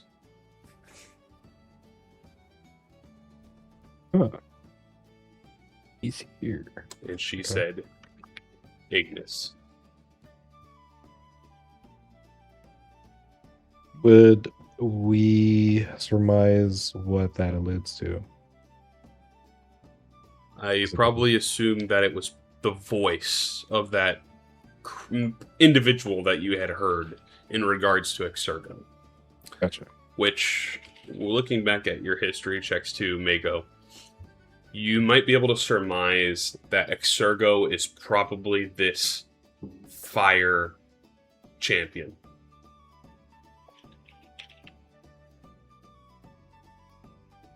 So those pedestals that you had to go on, there was the earth, the wind, the fire, and the water one. You'd probably be able to surmise that he is the fire one.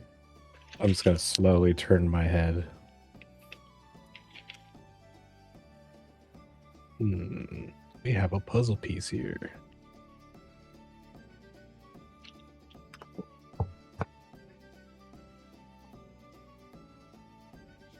Okay. I'll actually share that information with the party.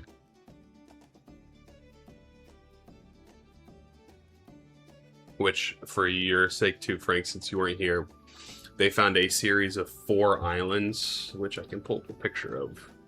They're outside of your home island of Viridis, but there's 4 islands on the edge to the southwest of Viridis, and each of those islands is a small circular island of a varying element. And they have these pedestals detailing an arcane rune of some sort. And every time that they would step on the rune with an individual, they would hear a voice coming out, one different voice for each of these islands, stating that this is not the person that they're looking for. This is not their champion, essentially. So they assume that there is some NPC or person in the world that is the embodiment of these, that are the champions of these elements. See. And so it just happened to be that Exurgo is possibly the fire one.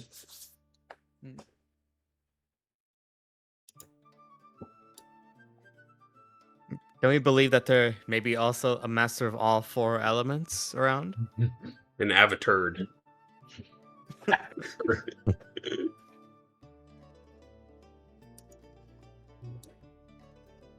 So Exurgo will walk over to you guys. Having a little bit of foresight, have you guys been aware of anything else that might happen? So you know why we had the scaffolding built? No. Put the decorations up. Yeah. The decoration's gonna go bye-bye. Oh. We need to actually access the top of the clock tower. That Oh. is where we're gonna have our quote-unquote final battle. Captain Eric Vosa looks around too, is like, well, that's quite interesting. Have you heard of anything else going on in the town that we should be aware of or prepare for?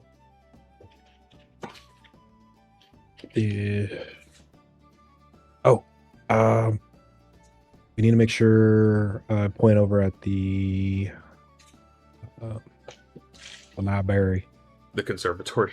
Because I was trying to find the map. The library. It is kind of like a museum library observation place, so it works. They're like, Isaac, is he doing something? No, but he's a target. Target. What's coming for him? Do we? Potentially that dragon? Yeah, I was about to say, is that dragon dealt with, or do we think it's going to come back? You think it might come back. It didn't kill the dragon, it just deflected and swatted him away, pretty much. Oh, go away. No! Yeah, the dragon is not done yet. It's going to come back, and it's going to attack certain points in town, including the observatory. Let's see. You know when? You guys- I kind of think on it all day today. All day. You knew it was at nighttime on today. At 6 o'clock. Let's see. I think that was the only other thing. You say, I'll make sure it's dealt with. You all take care of the big boss. And if I can make it, I will. You'll see Captain Eric Valsa is like, I will as well if I can. And the crew of adventurers like, I'm spent. I need a help.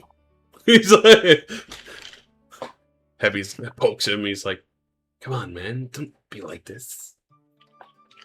Nah, we'll help if we can. Heavy. Yes. That's some cool work back there. Thank you. Sela approaches you too. Is like, nice work to you as well. I saw you punch saw that? 2 dudes off into the water. Oh, you saw that? Yeah, nothing. No big deal. She'll lean over a little bit. She'll be like, you might be able to give Tyson and Rhonda a run for their money and strength. Probably not that guy, though. And she'll point to Exergo.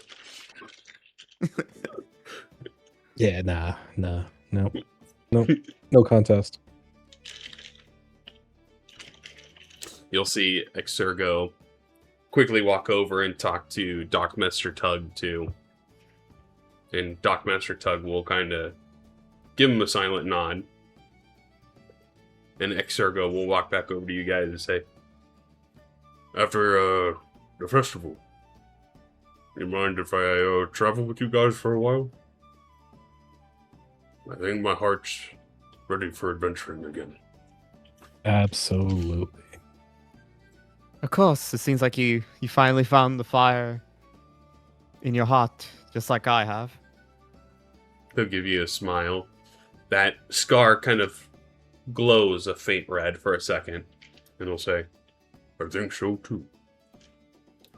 And as he kind of says this, the 4 adventurers will over here. Hey, can we go with you guys? Ho! As long as our captain allows it. Well, of course. We can be of service, though, you know? All right, we will. We can do it. No worries. Heavy's like, this is definitely beneficial. At the very least, I believe you wanted to catch up with your mom, Hebby. Yes, I think this will provide ample opportunity. And Seal will go, maybe it'll give a chance to go back home and hash things out with the family.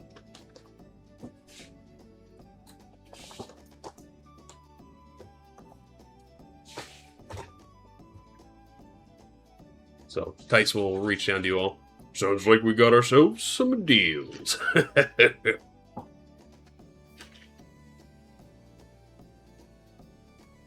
Well, Good luck out there, boys.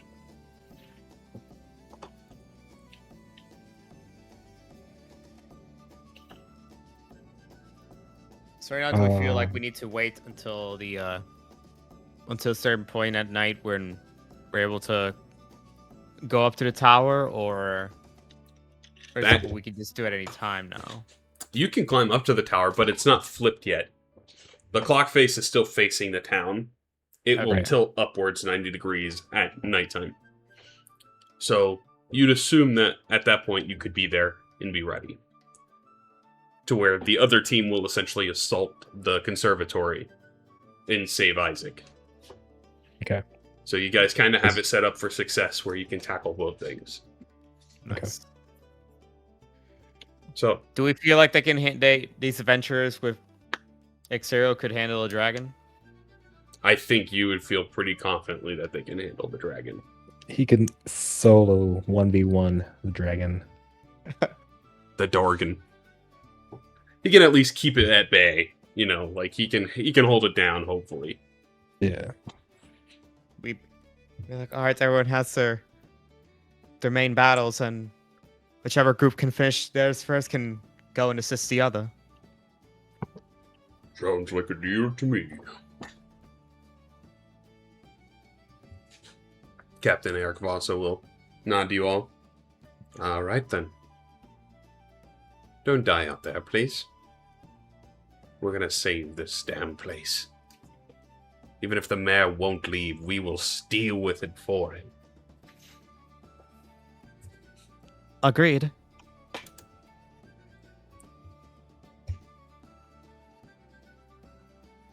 And then you'll see Tice like, and then we'll get hell. He kind of is like just routing ready. So, would you guys like to skip forward a little bit to the battles here? Or is there anything during the afternoon time here at this point that you would like to prep or do anything with?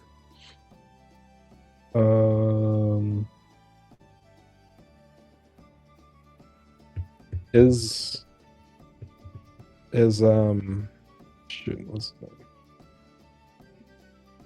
Is Nove, is he still around? He is indeed.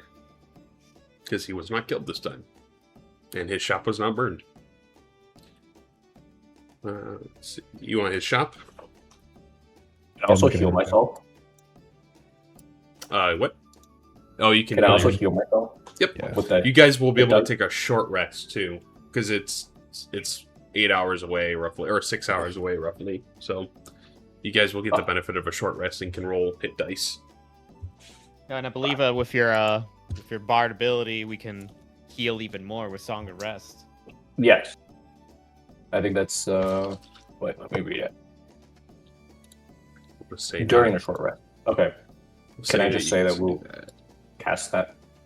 Yep. So you can roll your hit dice on your character sheet, and during the short rest, you get the extra healing bonuses from your Song of Rest. Yeah, I'll just roll that for. I think it's everyone, right? Yep. I'll roll. I think it's for every hit die I use, I think I get an extra. Every Dice hit from you. dice, you get an extra couple. Yep. Which you Ah. should Can I just use probably. that now? Yeah, you can. Yeah. Yoink. And then you get the extra bit of healing from the Song of Rest. However much that would be. Looks to be 1d6. So you Which can is roll just in it. apply to every hit dice, I'll roll right? one more. Yep, so you rolled 1, so you can roll in the Song of Rest 1d6 now. 1d6. That should give me the Yep. full heal now. So then you can Wait. add 5 hit points back. Would that apply to everyone else as well, or no? Every no, it's time whoever they use someone their uses the hit dice. dice. Yep. So if they use a hit dice, they get 1d6 extra too. Okay. And then you can use one more hit dice if you want, probably. I think it'll probably all you need. I think I'm fully healed. I don't know about I have Here, 5. or Mako. Andor's I'll got make one. 5er. Yeah. So you are healed up as you guys approach Nove's shop too. You'll see Nove. Well, that was pretty impressive, I must say. Fun's not over yet. Well, is there anything I can support you with? I was taking a look at your wares, but I don't think anything would benefit me at the moment. Do you have something against my wares? No. Matter of fact, they have proven useful. I like to hear that. Do you have any parts for me that you want me to convert into a artifact?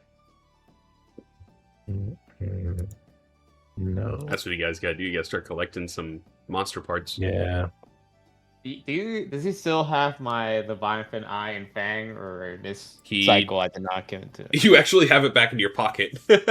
So yes, you would have those again, because they are not in his possession. Okay, so I'm gonna probably give him back to him and give him for the first time in this current timeline. He'll say, wow, these are amazing. Where did you find these? I think it was the first big fight we had. The campaign? Or it was relatively early. I can't recall. It's been a while. We had him for a while. It was the eye and the Leviathan Fang. Okay. Well, I will work on this and see what I can make. Hopefully, be something amazing. You have doubts? No, I do not. I believe your item is quite helpful as I, point to the. Blood-soaked The hat cat thing. you're wearing. Blood. Yeah. At least your hair is red, so you can't tell it's blood. It does bring that advantage. Very well, then. Feel free to keep perusing, or I will get to work.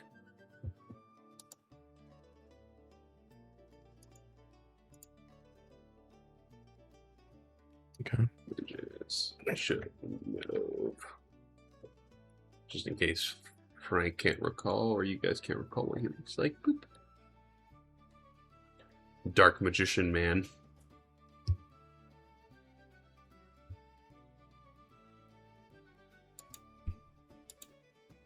So, is there anything else you guys would like to purchase or have before heading in? There also is the Apothecary, which is the Hourglass Apothecary, which might have some potions and stuff you might need or want.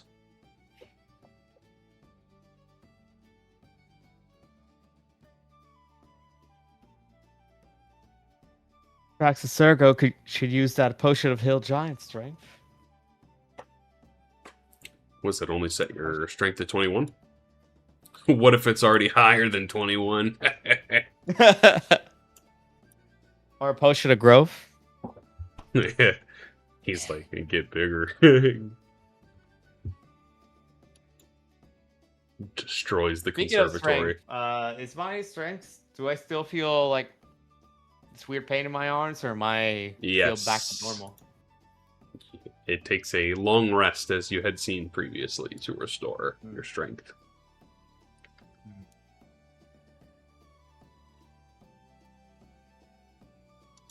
What time is it now? This would be just after noon. Oh, okay, I don't know if we have time to. It's a full nap, unfortunately. Okay. Mhm. See, let's see.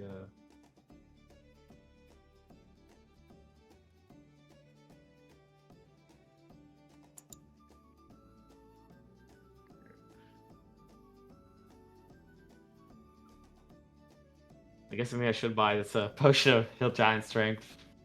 You good? You guys got some money, except for Arendor. He'll get a payday soon. I'm in poverty. He's in poverty. He can barely I afford can't the afford ale. any of them, man. You can barely afford the ale.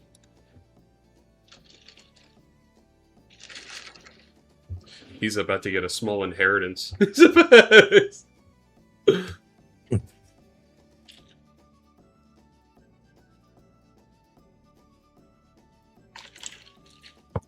Okay. Shall we jump ahead to the nighttime?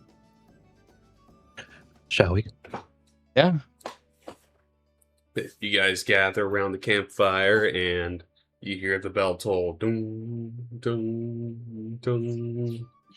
And the clock tower begins to turn on that hinge, facing directly up to the sky. You'll see some fireworks begin popping off,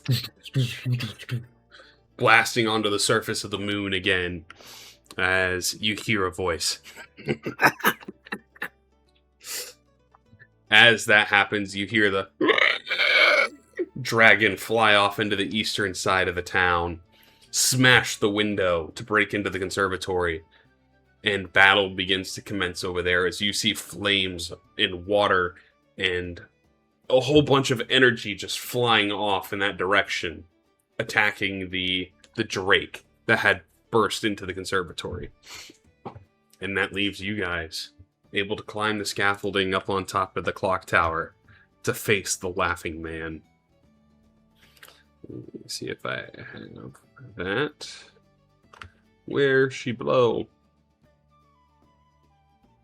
Is it under Alt? It is not. I have too many maps for this, I will say that. I literally have like maybe 30-something artifacts. Jesus.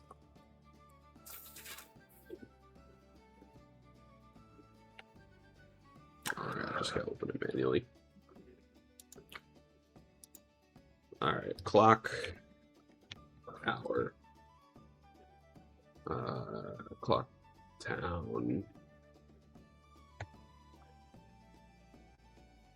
There we go.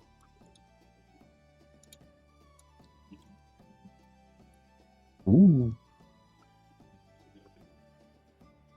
As you guys climb up the scaffolding and are able to enter on top of the clock tower, you see the form of that avatar standing there menacingly.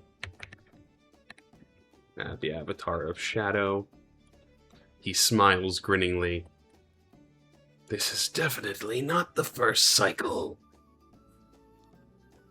You know, she used the power before, and she could barely stop me.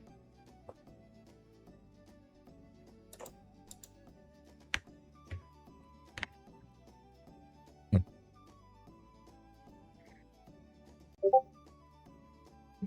afraid it's so Avery, you're the one who's out of time. She dropping bars. He's right.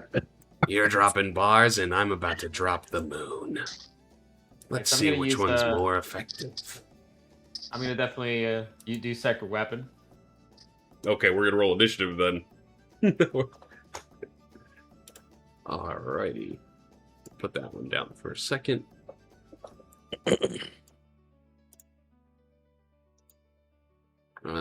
He has all of his hit points, and he has all of his powers now. Yes, yes, yes, it's all coming together. Okay, Kronk. He's doing that like the finger, okay. Mint.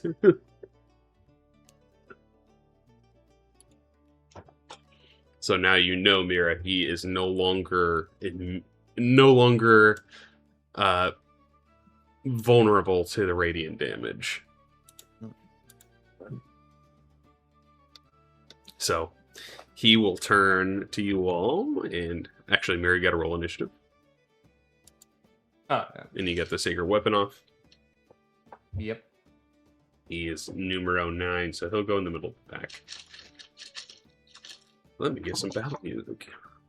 And it is your start to kick us off, Miss Dropping Bars.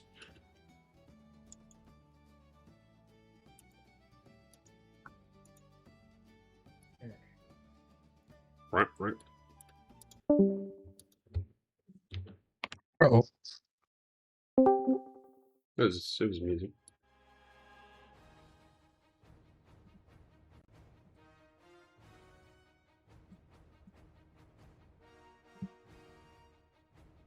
All right. So I believe you said I can use potions with So my movement. Yeah, it's free with your movement. Okay.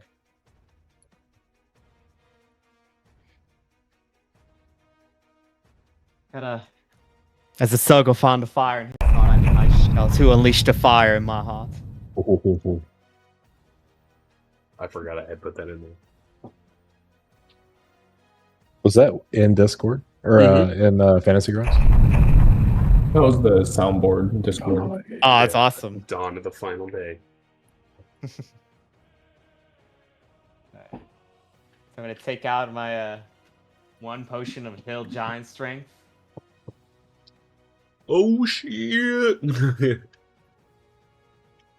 Glug glug. He goes. Whoa!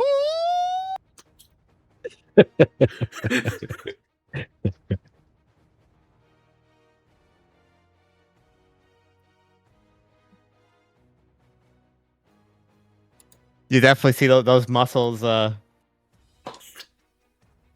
come to life. He'll say, "You think a potion's gonna save you?"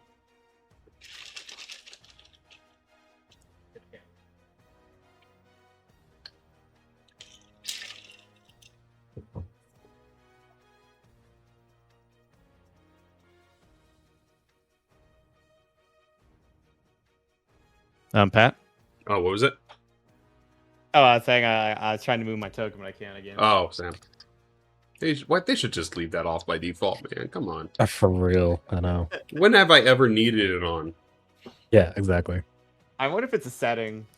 I've looked. It's not. I'm gonna make an extension just to disable that.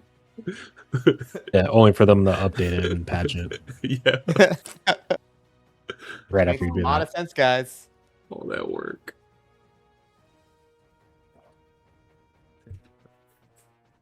Run. I'm also gonna use my bonus action. I'm gonna cast Branding Smite. Okay. Wait, does that also stack with your sacred weapon? Yeah. Are they constant? It gets stack. Oh, okay. So One's it's just concentrating. Yeah. One's concentrating, or both? Which one? Are both of the spells you cast concentration? Oh no, a sacred weapon is not a spell. It's a channel divinity. Oh, okay. I got you. So it's not concentration. I could keep it for like a minute or so. I got you. I'm understanding.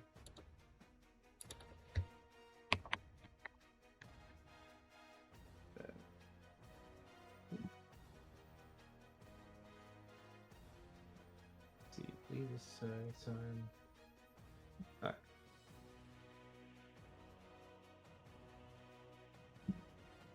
Now strike the Avatar Shadow.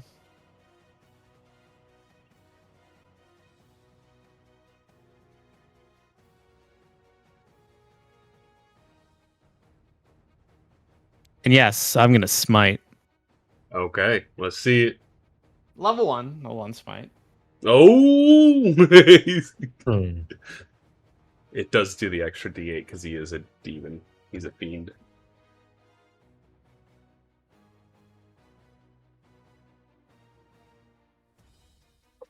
Oh, goodness grief! Oh my goodness. Jesus. Holy bejeeb! Next attack. That was That number was only one. your first attack? He goes. He's like, he stops laughing. He's like, oh shit. That hits. He has his full AC right now, too.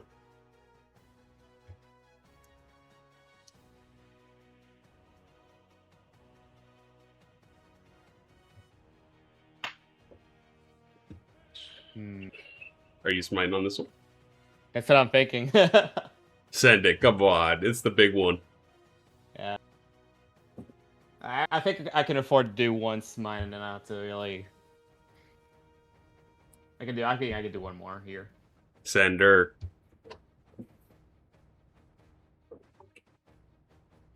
Would you like to smite? Yes. Yeah, I do it. Holy cow. 63 damage in 2 hits. All right. It's gonna be the end of my turn.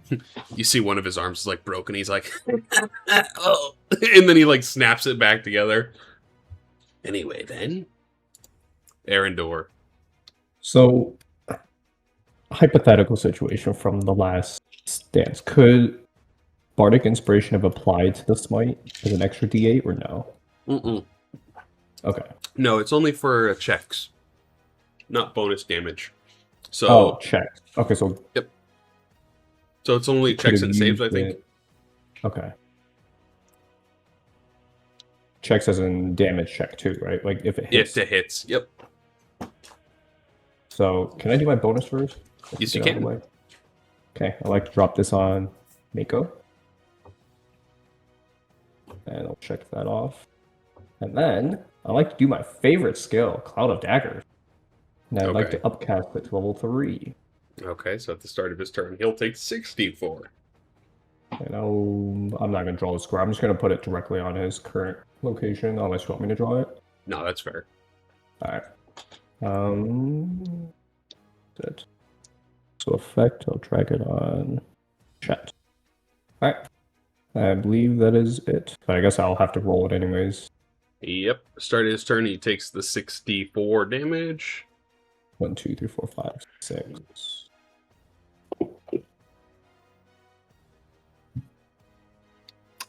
That's still pretty good. He will say, "Oh, Arendor, I thought you would have learned by now." No. He's going to fly over. Does it follow him? Oh no, so that's the branding smite effect where basically it can no longer like become invisible. Oh, because he's branded? So target sheds dim light in a 5-foot radius. Oh, I got you. I just can't grab his token when it's on him. Oh, my bad. Just made it a little bit bigger. So he is going to... He's going to use his Shadow Rain ability, maybe? Does this? Oh, I should have moved. Oh, no, he doesn't have that yet. First stage. He's going to attempt to grasp you there, Mira. With the Shadow Grasp. You fail, so you are grappled and restrained. He's going to use his second attack to attempt to crush you, Mira.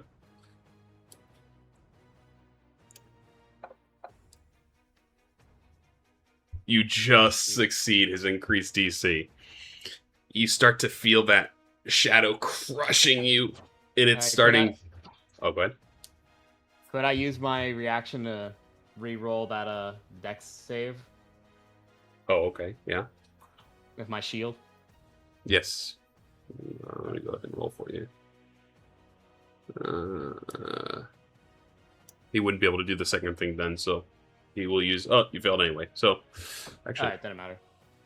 So, a 1 and a 2. That's crazy. But then you succeed on the strength save, so you don't take the full amount, and it's not half, I don't think. Oh, no, it is half. So you will take half of this. You take 19 damage. I believe if it's... Oh, it's bludgeoning, it's not necrotic. Nope. Okay. He's crushing you. And then... the third attack, he's going to lash out towards Mako. He'll shoot like a whip of dark tendril towards you. 24 hits. So Mako, you will take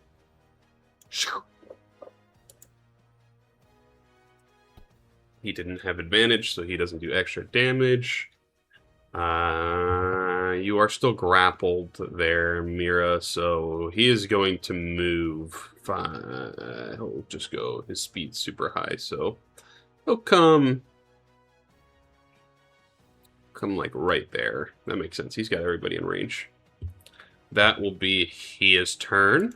Dance. Dan will. He is going to say, you know what? Pull out the big guns here.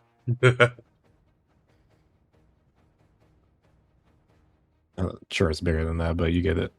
He's going to cast Fireball. Target him. Krakatoa! He succeeds, barely. Really? Wow. He's a very quick dude. Still quite a bit, though. Yeah. Okay. 5,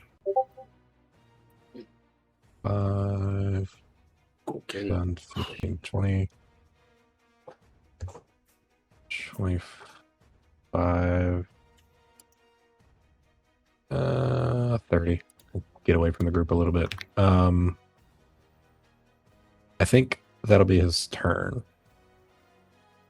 Alright. Mako's turn, then. Oh, he did move out of the range, I think. Hold on, let me check. He moved out of the range. Are you sure you want to move that far? Oh, yeah, probably not. How 30. far within range? So you see the tendrils kind of reach out towards him, and it could lash at him.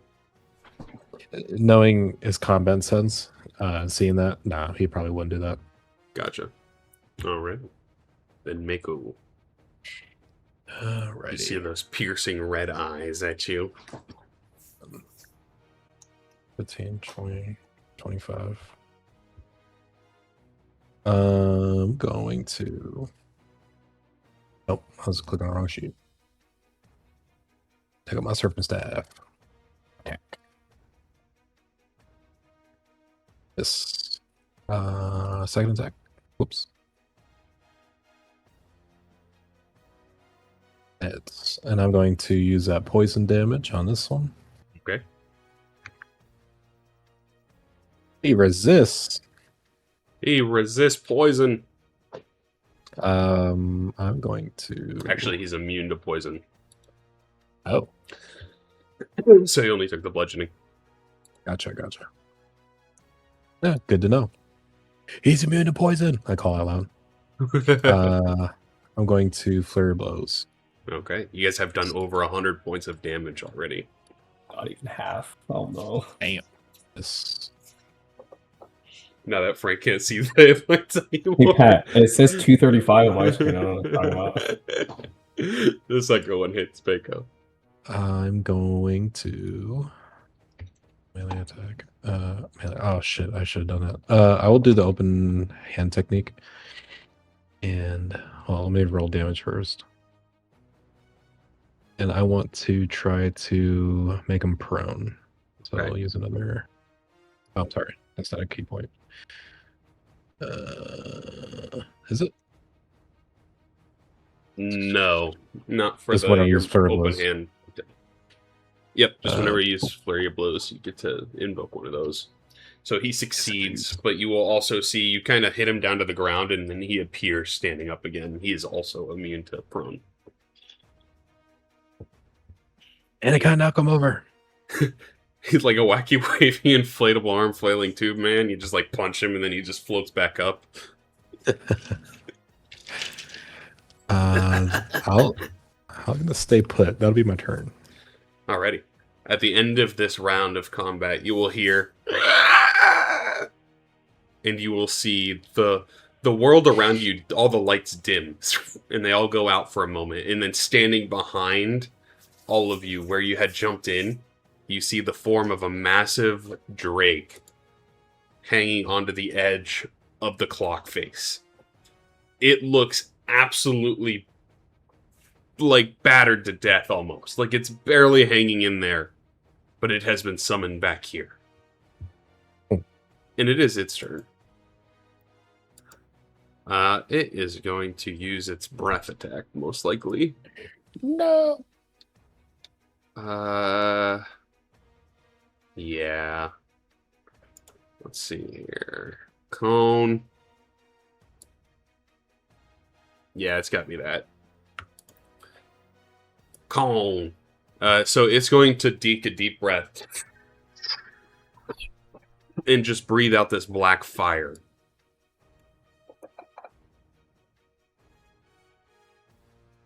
So, Arendor, you succeed. Dan succeeds. And it rolled on itself for some reason. He does not want to do that.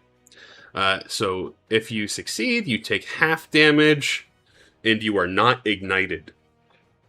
A creature that fails the saving throw is ignited by the Drake, and while on fire, the flames cannot be put out by any non-magical means.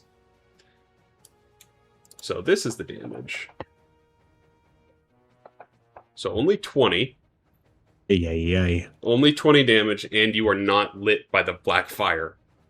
The black fire will also continue to burn you unless you can put it out by magical means.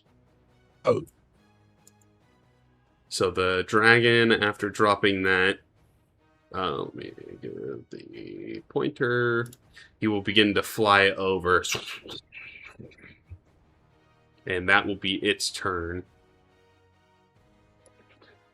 Mira. Okay, so am I still grappled here? What did it do? You actually, let me see. He has to roll. I'm just gonna have a set low DC in this case. He failed. He rolled a 2. You are no longer grappled. Okay, so it just left me here with a shadow and Effectively, yeah. and then went to attack Mako. Yes, okay. Yep. Well, So, when he got injured, he dropped the shadow, the grip on you. Okay. It's still branded. Okay. So I clearly see that it's a Mako. The dragon's also a problem, though. Yeah, the dragon looks super hurt. Yeah. Or no, I think I don't have the range to go fight the dragon. I think I could only really attack the Avatar shadow, so I think I might do that. How arrogant to say for someone that's in punching range. I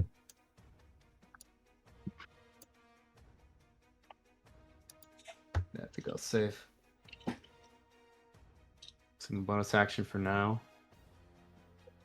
I was gonna attack here.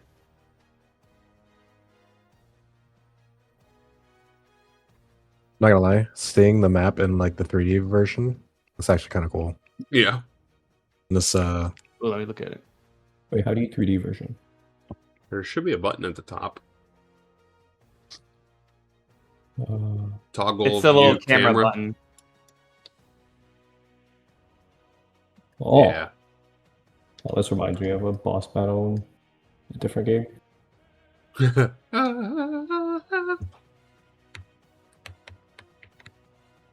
Yeah, that is pretty cool. The dragon's coming for you. no. The Dorgan. But you do hit Mira.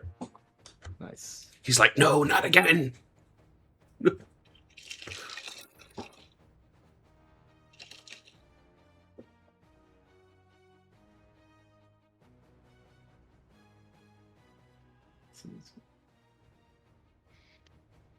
Alright, let's do it again.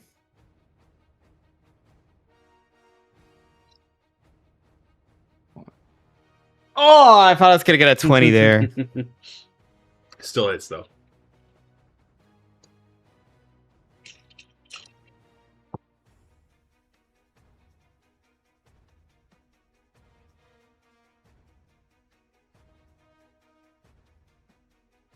Good rolls, good rolls.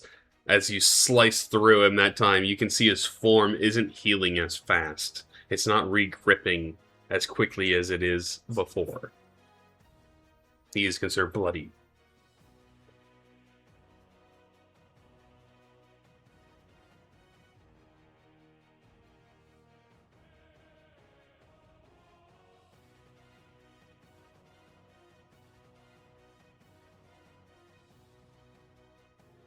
Yeah, I think right now I'm just better off just keeping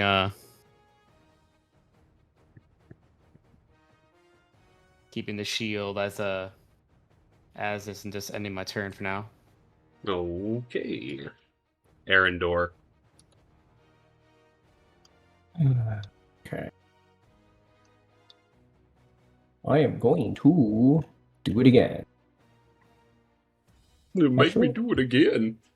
Actually, I think my damage is not as significant. I wonder if I could make him.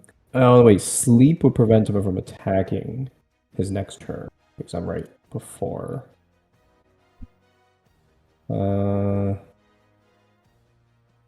Shoot. This might be a bit annoying.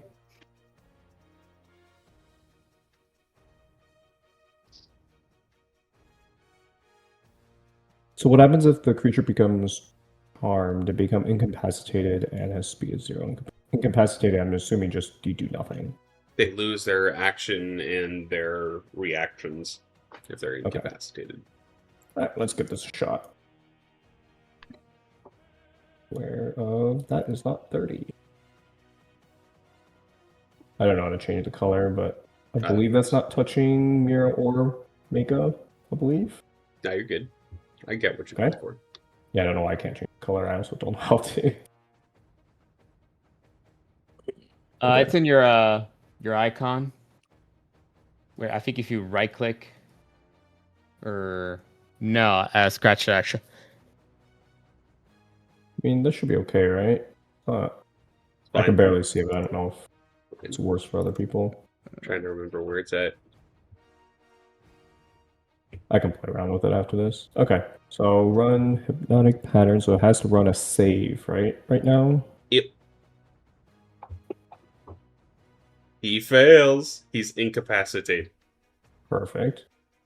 So I guess I could give him the effect. Yay! And he will not do anything until he gets injured. But what you're going to find out is he falls asleep. His eyes are closed. But he still moves just as effectively. Oh. He is immune to incapacitation. Why is it? As he's asleep, you he's thought just of like, this. he's like,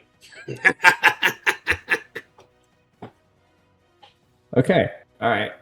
Should have seen that one coming. now you know. The guy who dishes out all the CC in a different campaign. I'm not surprised that you prepared for it. Hey, this Dang guy, it. he could go one-on-one against the god. Yeah. All right. I'm gonna try to heal Nasty Dan with the healing word as my You cast a bonus spell action. already. Oh, but it wasn't bonus. They're numbered spells, though. Only a Oh. cantrip can be cast with a spell. I see. So I can use any of the. Wait, can I use combat inspiration then? Ooh, that sounds No, interesting. that's just applied to bardic inspiration. Oh, they can use... Yeah, your bardic inspiration does something extra, right? When a creature is attacked, it can use its reaction to roll the bardic inspiration die to add the number to their AC. Yep. And they can use Wait. it to add... Oh, you were right. You can use it to add the D8 to your damage. But that's only your specialty of bard. But only to myself. Creatures that Or is have that- bardic inspiration dice. Oh, so anybody that I give it to. Yeah, so that's a special thing for your bard only. I didn't know. So you can Ah. give your bardic inspiration to someone and they can use it with their damage roll or their AC if they're going to Oh. get hit. That's an extra D8 too, right? Yeah, that's pretty big. I didn't know that. All right. Well, the next online is Mako, so I'm gonna give you a bardic. Wait, you already have a bardic. All right, here it is. And that would be my second usage. All right, I think I'm good. Alrighty. It is the Avatar of Shadows time. I'm sorry, guys. He's gonna go, starting to float up into the air, drifting slightly, and he's going to just snap his fingers. The lights will go out, and you'll hear the voice. And then all of a sudden, you guys are standing in water. Like standing on top of a dark, black oil-like water. Is this a spell? It is not, no. Yeah. This is his domain. Domain expansion. Mention. Yoik Tenkai.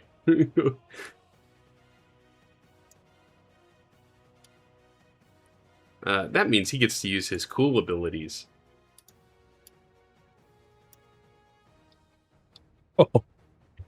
Yeah, you guys are kind of standing on this black, oily, like reflective water that's made of pure shadow. And he is going to use his shadow rain. So everybody is inside of this area now, his domain. So you all are subjected to his shadow rain, including the Drake, but that is how it goes. So you all will make a dex save. Which okay, if anything, I'm gonna. Okay, do I have to choose if I succeed or fail for the bardic inspiration? What do you mean? Like, You can I'm trying add to it remember now. if bardic was if I had to add it before or after I know if I succeed. No, you can add it now if you wanted. I'll probably add it now just to be safe.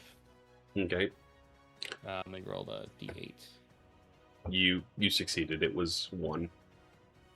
Oh, okay, perfect. So you will get half damage as well. I'll just take you off. Mako succeeded, Mira succeeded, Arendor failed, Dan failed, and the Drake failed. And the Shadow Rain is going to come down. It's just like bullets of shadow dripping from the sky, piercing into you. And Dan falls unconscious. The Drake is unaffected because it is necrotic. Mira, you take 6. And actually, no, I don't think you take any. Yep, you don't take any. I also resist. You don't take any. necrotic. Nice. It's all or nothing. And he will say one more thing. In my domain, you don't get to repeat the cycle if you die in here.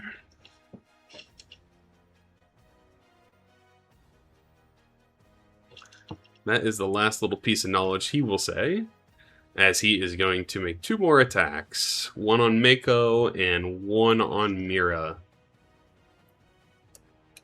Mako. Miss. Mira. Hit. He kind of like spears his hands both ways, shooting out a large spike of necrotic energy. And Mako jumps out of the way and Mira gets stabbed.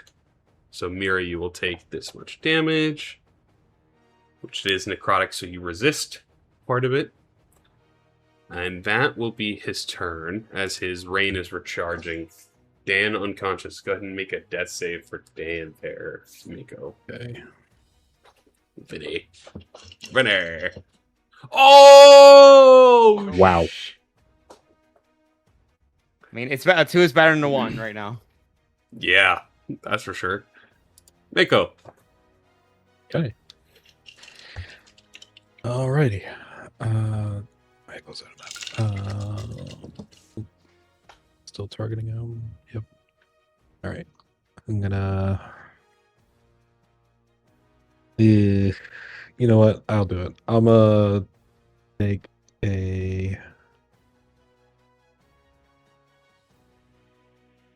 Should I? Where's Dan? Oh, I can't. Never mind.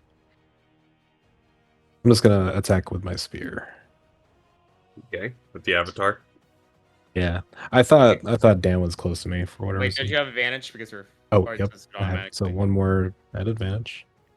Dan was That one? 25 away from the avatar, so hold on. Yeah. I like the freaking thing. So I am going to use the poison damage, even though he's immune. I don't care. All right, next attack is at advantage. Misses. You could try to stun him if you wanted. Let me do that. But I didn't. Oh wait. I think you'd probably know that he can't be stunned. Yeah. So you might as well go flurry of blows if you wanted. That's exactly what I'm gonna do. Flare blows. Flurry of blows. Ora. What? Almost nat 20. Misses. And ora. It's marking it as flanking now, which is weird. I don't understand. It just cut back in for some reason. I don't understand. Okay. I don't have understanding. Yeah, I have understanding. Smear key points. You have to take. As an action. Okay, never mind. Okay, so that will be my turn. Okay. Drakey do. We gotta see if he gets the flame back. He does not.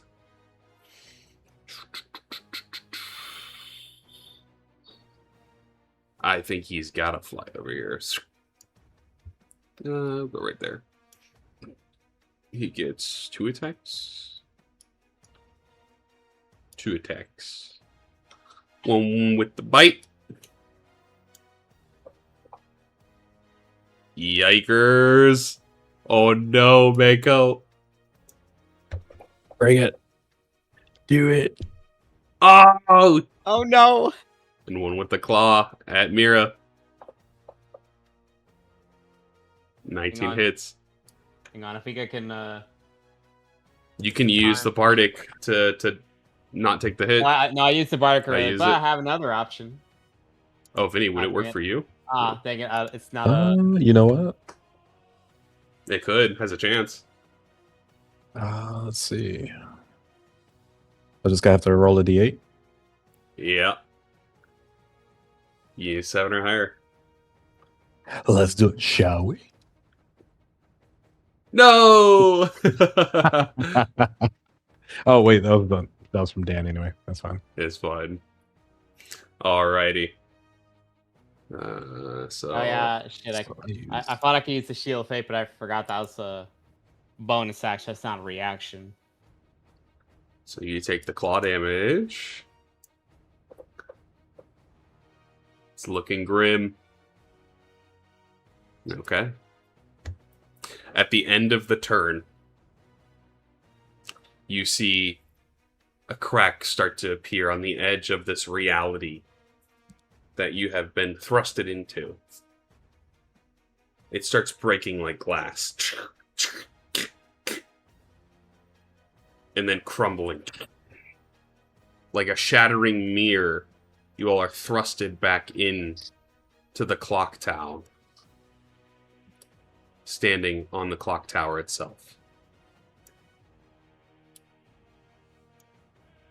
As you see the face of Exergo and Father Gabriel,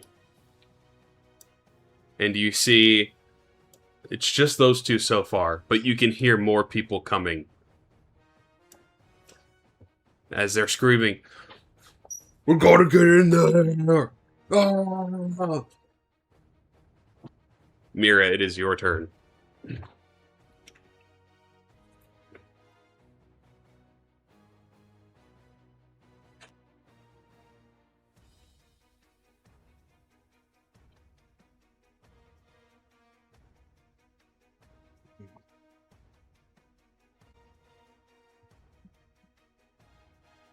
No wish? Yeah, now I'm trying to. Try to finish off one of these guys.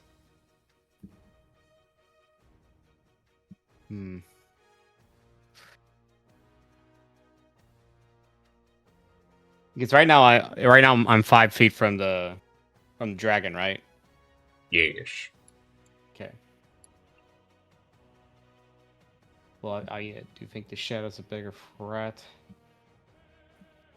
Dragon's looking very, very hurt though. Yeah, if Mako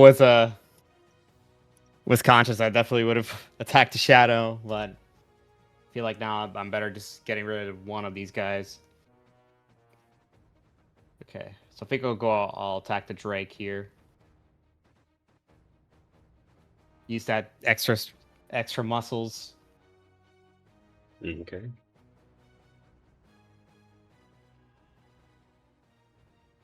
Misses barely.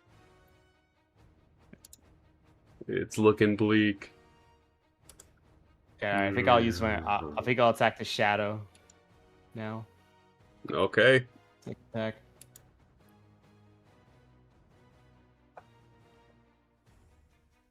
$25 hits. All right, here I think I'm gonna use smite, and I'm gonna use the bloodstain cap. Okay. This will do that damage here first. 2. Okay. Okay. He's still looking fairly healthy. He's bloody, but he's hurt, but he's still healthy.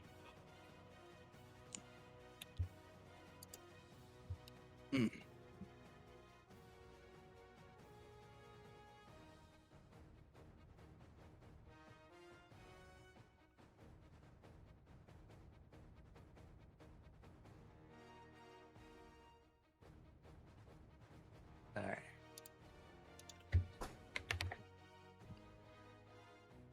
Let's see, bonus action. Yeah, I think. Let's see. I think now would be a time to use Shield of Fate. Okay.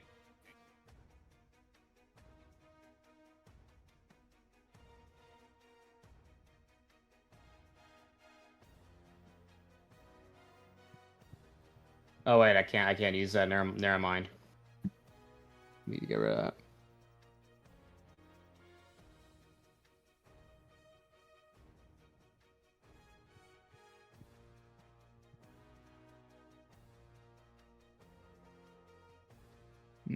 Yeah. No, I think I just got to stay put here and hope for the best and end my turn.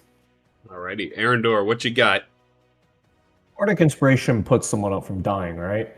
No, healing does. Okay, so if I did Healing Ward on Mako, that would allow him to live, right? Correct.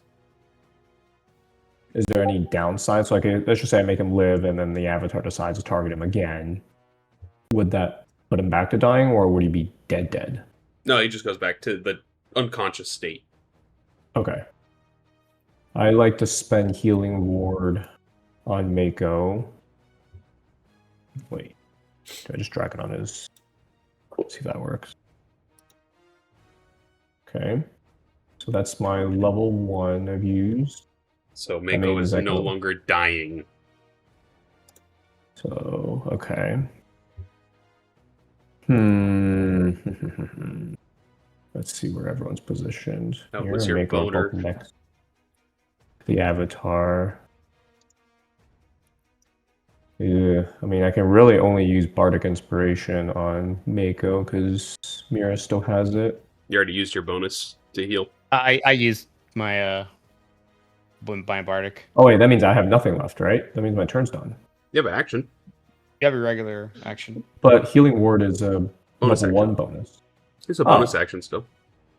Oh, okay. You can still use your Oh. action for a cantrip or an attack or I want to attack. attack. Well, we know they're not CCable because somebody thought of that, fortunately. So much for half my abilities. I can only really use Cloud of Daggers again on... Let's You see. can't cast a spell. Not a level spell. Oh, something I can literally cast nothing, right? Cantrips. I don't think these really do damage. Vicious Mockery does. That's a normal Yeah, this is damage not going to one. be the only one. That's the normal damage Alright. one for a bard. YOLO. So I will cast it on. Actually, was the Drake's AC higher? I could try to. It's a save. What's up? It's a saving throw for the creature.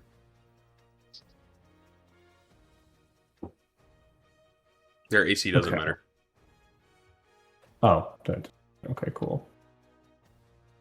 Let's do it on the Drake, so I'll change my target. He's gonna kill the Drake. I doubt that. He's gonna kill the Drake. It's not gonna work, it's still heavy. No, he No. succeeded. I was like, that's an oddly high throw. I realized, oh wait.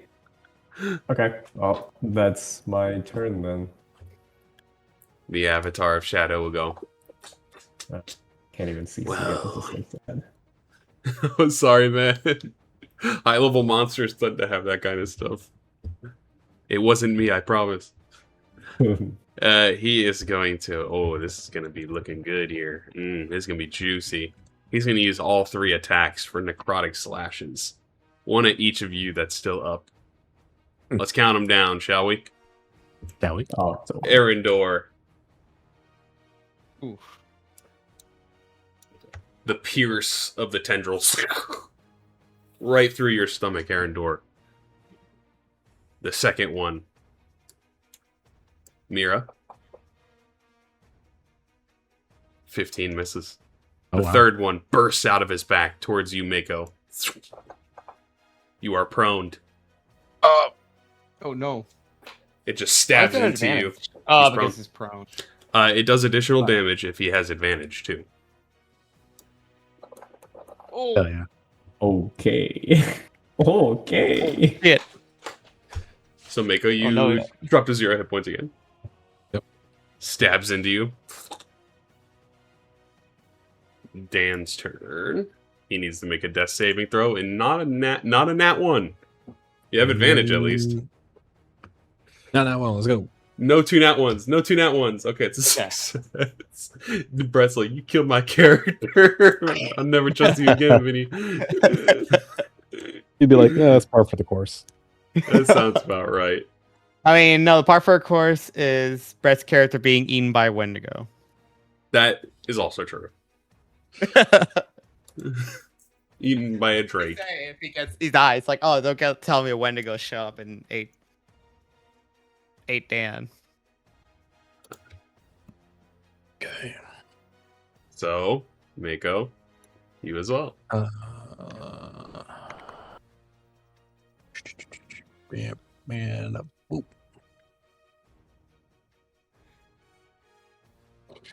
Not bad, not bad.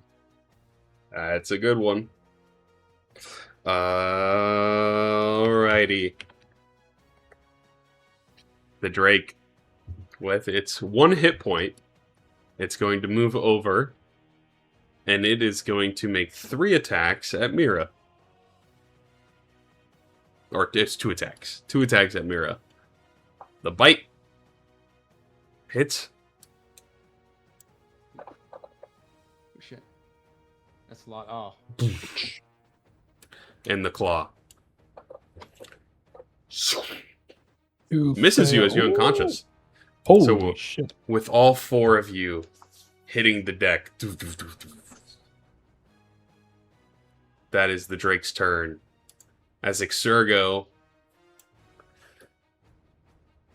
and Gabriel enter into the clock tower. To start, Gabriel, who is a war priest, he is going to cast 1 spell, and it's his only slot of the spell. He's going to point all 4 of you out, and he will say, "Be well." And all 4 of you are going to heal this many hit points. Mask your wounds. Nice. So you all heal 12 hit points. 242, 227, 29, to 16 to 32. That will be Gabriel's turn, as you all are no longer unconscious, just prone. Did I miss one? Yep. And then nxsRaven is going to dash over. He just steps, and then he disappears and appears right in front of the Drake. And he's going to not even use the flaming axe, he'll just punch it. It's a d20 plus numbers. Oh, a 30 hits. Yeah, so he punches the Drake. And it flies up into the air and turns into dust. Just roll this one that's on the stat block, but the Drake disappears. It served its purpose of getting the breath attack off. That will be nxsRaven's turn. As he'll say to the rest of you, "You all got this. I believe in you." Mira, you are prone, but alive.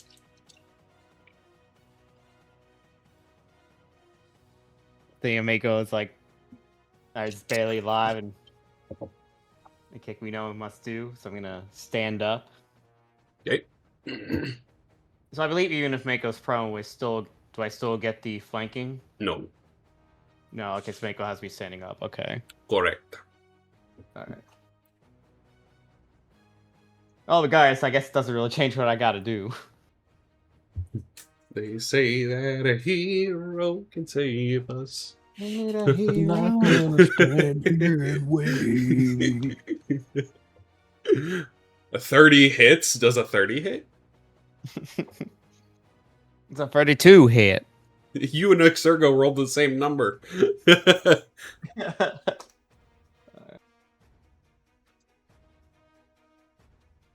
All right, here I'm definitely using my bloodstained cap. He turns and looks at you. Give me- You weak What is it? Tenkai. Nani? I thought you could only do that once a day.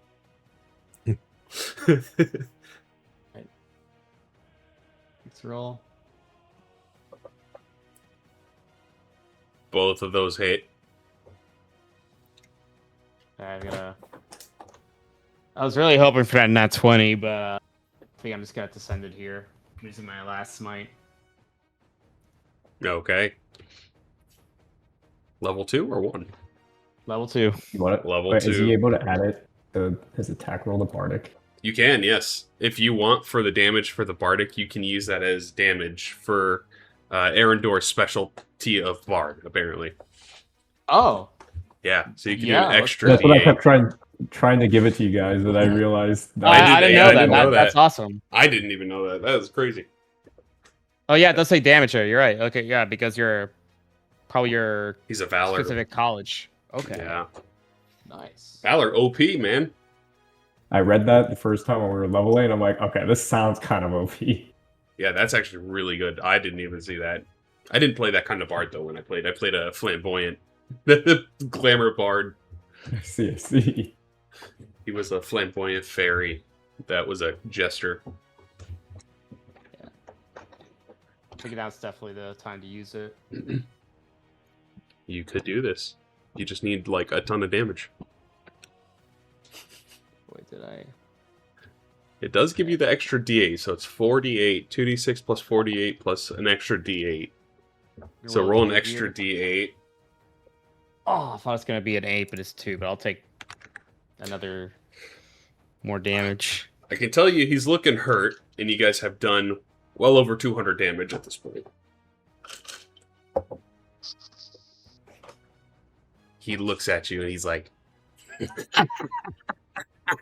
"Try as you might, you will die." Bonus action. I forgot they were invisible. You don't have anything really I can.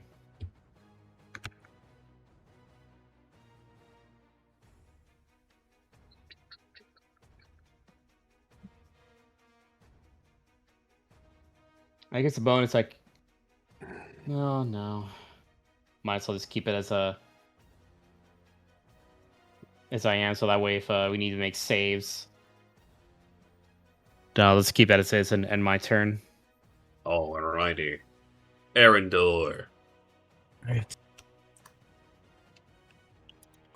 That. You could potentially kill him, I think. Yeah, I'm gonna try. Do it.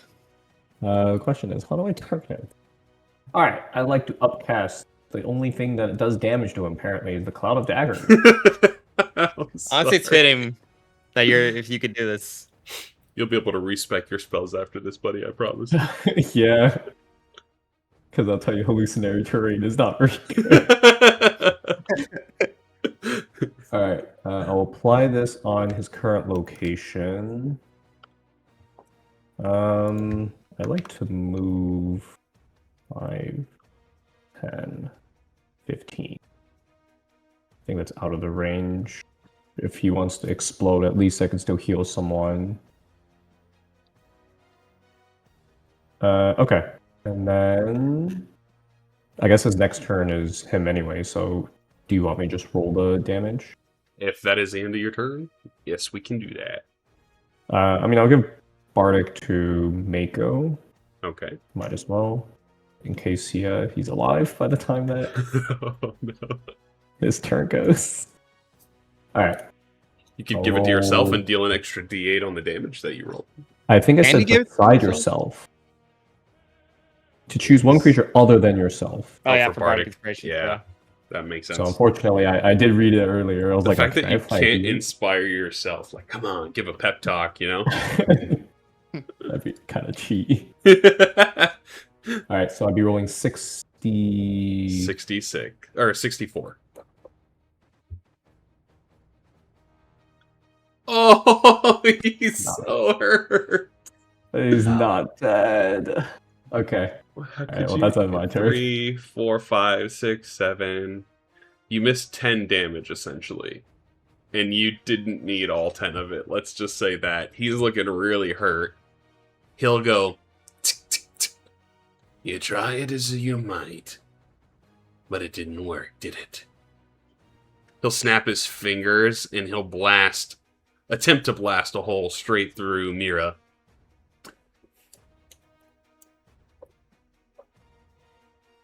$19 to hit. Oh. This is his second most powerful attack. And then he'll turn. Just like the goddess of time, all of you will expire. And he'll turn to Mako. And he will shoot down a beam at you, Mako. Because I think, are you still prone? I'm so sorry, buddy. It's all good.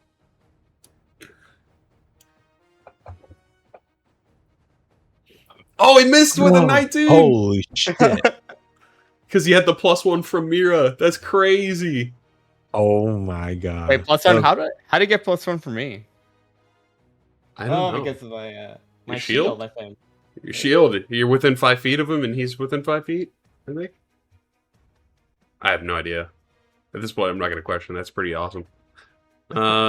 He will fire the last one over at Dan. Which he misses Dan.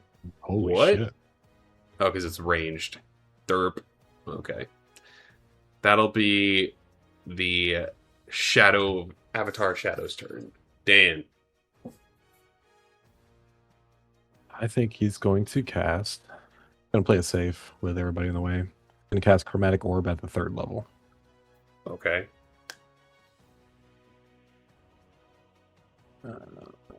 And I think it's gonna be.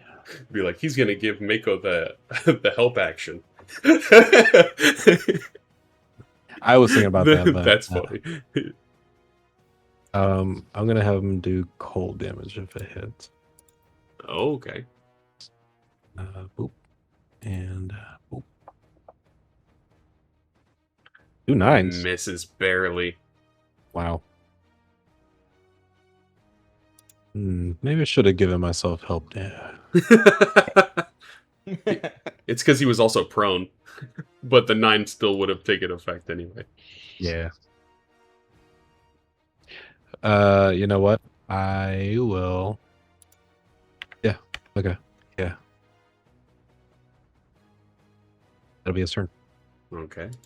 Mako, would you like to stand up? I would like to stand up.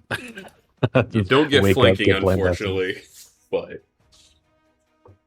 you just survived as Mira's collapsing onto the ground. That's all right. I will. He's looking very hurt. Where's my... Oh, what weapons?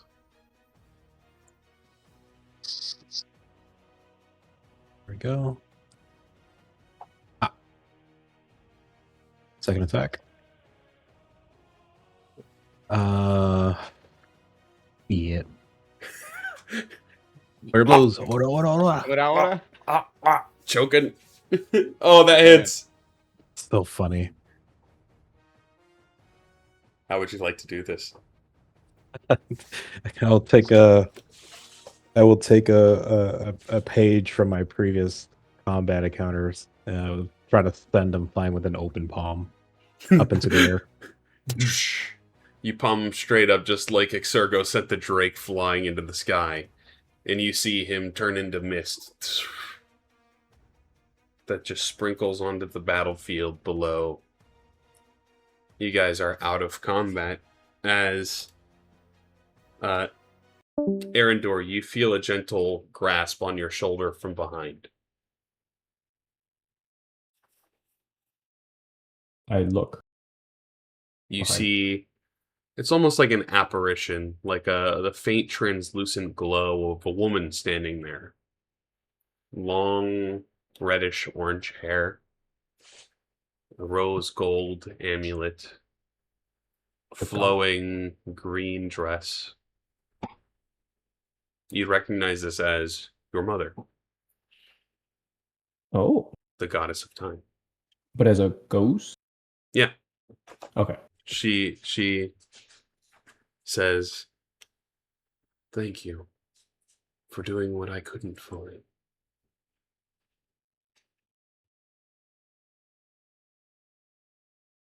It was. Wait, I can speak back, right? So, like, the ghost is course. actually present, or is it just like a think apparition so. that just disappears? You think so? They appear to be there. Oh, I like to say it was destiny, anyways. It was meant to happen. She'll smile. She'll say, "I'm sorry, and I am very proud of you and who you've become. Please continue to watch over the others in my stead."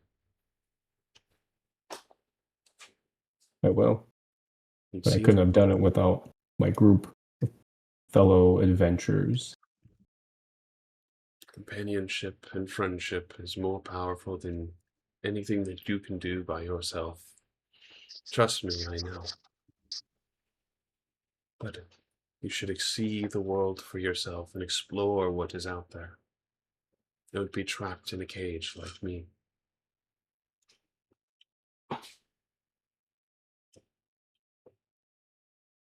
I kind of just smile back. I don't know how to really respond, but kind of accept that what she's saying is like a lesson learned type of thing. She will say one final thing as she says, "The Avatar of Shadow will not be back anytime soon. You have little to worry about now that he's been sealed." As you look up into the sky, you see the moon, which lingers about 30 to 50 feet over your head at this point. You'll see like a clock appear on the face of the moon, and the clock hands are rewinding backwards. And you see the moon start to pull further and further and further away. As you see the goddess of time pointing her fingers up towards it, willing it away, it seems. And then, just as she was there, she is gone. And Mako and Dan and the other two companions that are here at this point, they wouldn't have seen any of this. Arendor, you are the only one that had witnessed the goddess of time there, revealing herself to you.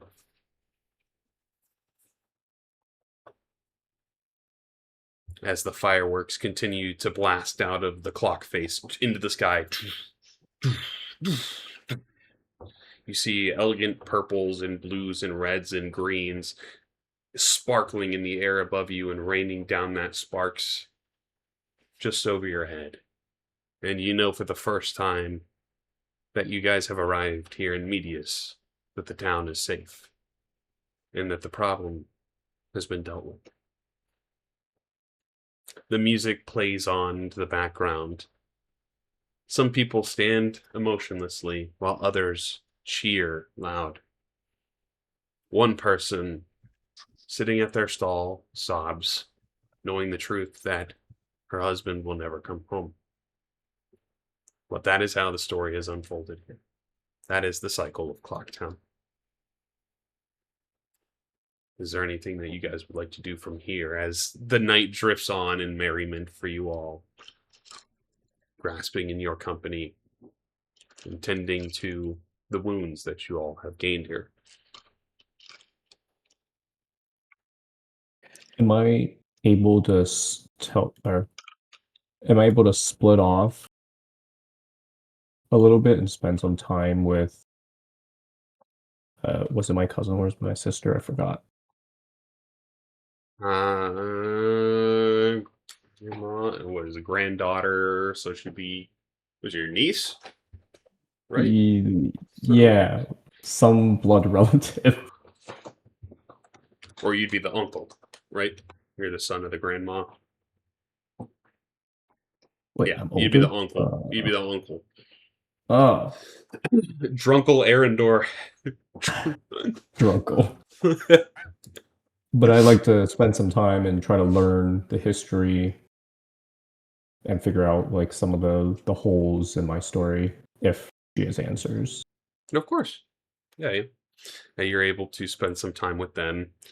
I think in the immediate, while she's still searching for some answers, there wouldn't be much to gain, but do you have any questions that would be immediate that you think she might be able to answer? Spot.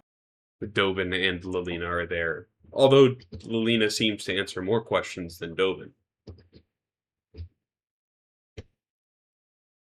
I don't think I have any pressing questions. I think a lot of them are answered partly on the way.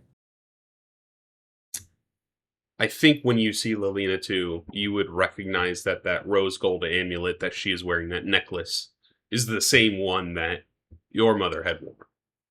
And it had been passed down to her, seemingly. And something about that relic seems strange. It seems powerful.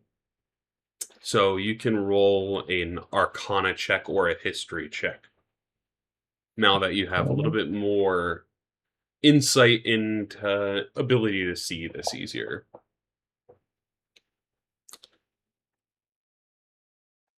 This, when you look at this, you think it's just an amulet. You know it has great power, and it has this radiating sense of just intense arcana. And you're not sure what it is, but you're pretty sure it is a legendary worthy artifact of this world, which there's only a set number of. There's only a couple of divine relics that exist, but you're pretty sure this might be one of them.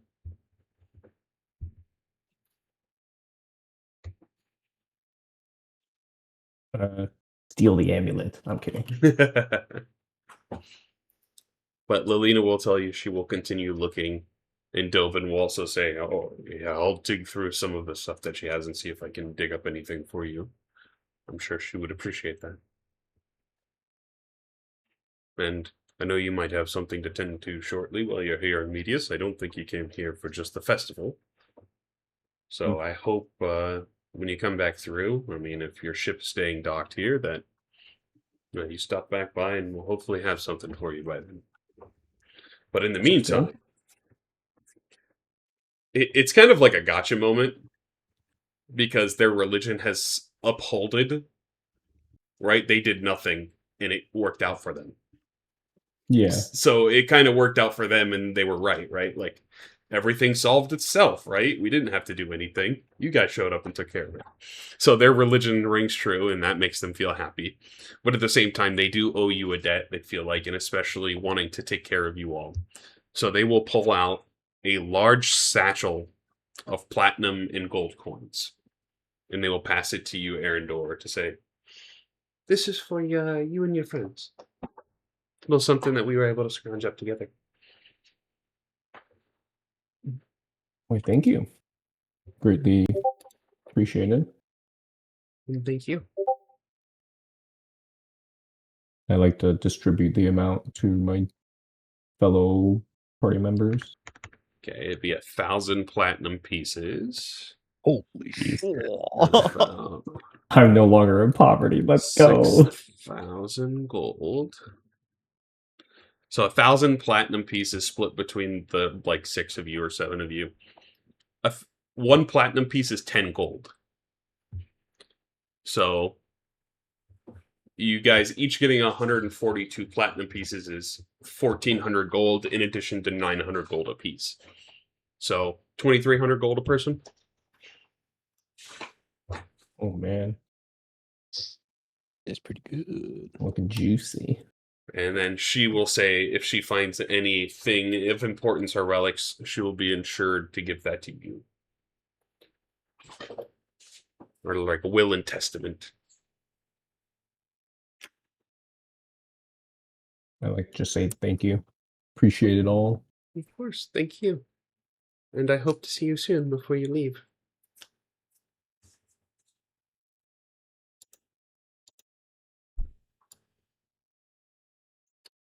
Does anyone else have anything that they want to kind of explore in the meantime? Or we will fast forward into day 4 of the festival, where the festival actually starts on the 4th day. So I assume I'm probably back to consciousness at this point. Oh yeah, Dr. Yeah. Dr. Gabriel over there wouldn't Father leave you Gabriel. unconscious. He'd give you a healing word as well. So Nice. Dr. Gabriel, he's the healer out here too. The Father Doctor Father Gabriel. Doc, he's got many titles. So I assume I feel my strength is kind of back to normal before. When you Before get a the shadow long rest, you attacking. do. Okay, I'm just gonna set that back now. Yeah, before you I forget. can. I think as the night goes on, you all probably drink and celebrate into merriment. You hear at midnight the clock bell rings, ding, ding, which would probably be just after your guys' battle. Everyone celebrates loudly, and I don't think the celebration would go on very long. I think everyone's exhaustion from the fighting and everything that had taken place here would probably put people out maybe shortly into their festivities. Which is nice because you're able to wake up and be able to celebrate on the actual day of the party. And you would probably even notice that faces like Isaac is there. Thomas is running around having some candy and foods. Everyone that you've come to know and see inside this town is present, and they're smiling, and they're happy, and they're joining in this merriment. Including Angie, who was depressed and thinking about the world coming to an end, has now reinvigorated herself to enjoy and celebrate the festival with you all. So, let me go ahead and give you guys the benefits of a long rest as you wake up in the morning. Oh, there is one thing. As you all get your long rest and settle in for the evening, Mako, I'd imagine you'd probably be at the tables again, starting to drift unconscious. Yep. Mako, you close your eyes, and when you open them up, you're floating in the water. Like, you're holding on to what looks to be like a plank of some sort, like a board, and you're floating on the ocean. You see a beautiful coral reef underneath you. A massive coral reef that expands for hundreds, if not thousands, of feet, even miles beyond your location. And you hear this voice. That was very impressive, Wild One. I did not expect you to defeat the Avatar Shadow so easily. You were watching that, eh? I am always watching. Does this place take you back by chance? I look around. Is this home? You are not near home. You would be on the other side of the island of Serenus, in the massive coral reef that is to the northeast of the island. You hear in the distance a cackle of a witch. I'm assuming you are going to be finding answers soon enough, Wild One.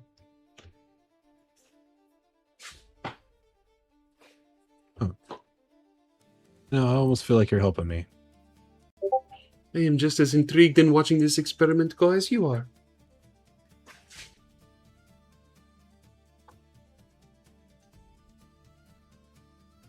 But it is I was rude. kind of, Oh, go ahead. I was kind of sit there and just kind of take in the moment. I apologize for disturbing your sleeps. So, bonsoir. And as he says that, he'll snap. You'll peer back in the tavern, sleeping on the table again.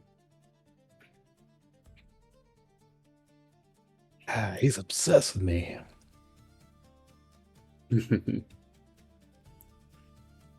You guys wake up in the morning, celebrate some of the party. I'd think all of the ships come back into dock, including your own crew, which Captain Beckham would become acquainted with some of your newfound party members and agree for them to travel on board, assigning each of them tasks, menial tasks and duties, to prepare for further adventure as long as they provide treasure, is the one condition. Exergo seems happier than he's ever been, but he has a long, drawn-out talk with Dockmaster Tug, who has kind of been a surrogate father to him after essentially giving him a second chance at life, finding him here on the shore of Medius. That solemn part carries into the party that goes on throughout the town. Festivities and banners and confetti popping and floating all around, food and drink galore, as you all feel almost invigorated. You would think that you'd feel defeated, energy drained at this point, but some power in you grows as you guys are now level 7. And you all Nice. hear that voice of Stellis once again. You're close. Closer than you think. And then you will hear her lastly call, help. And that is where we're going to end the session.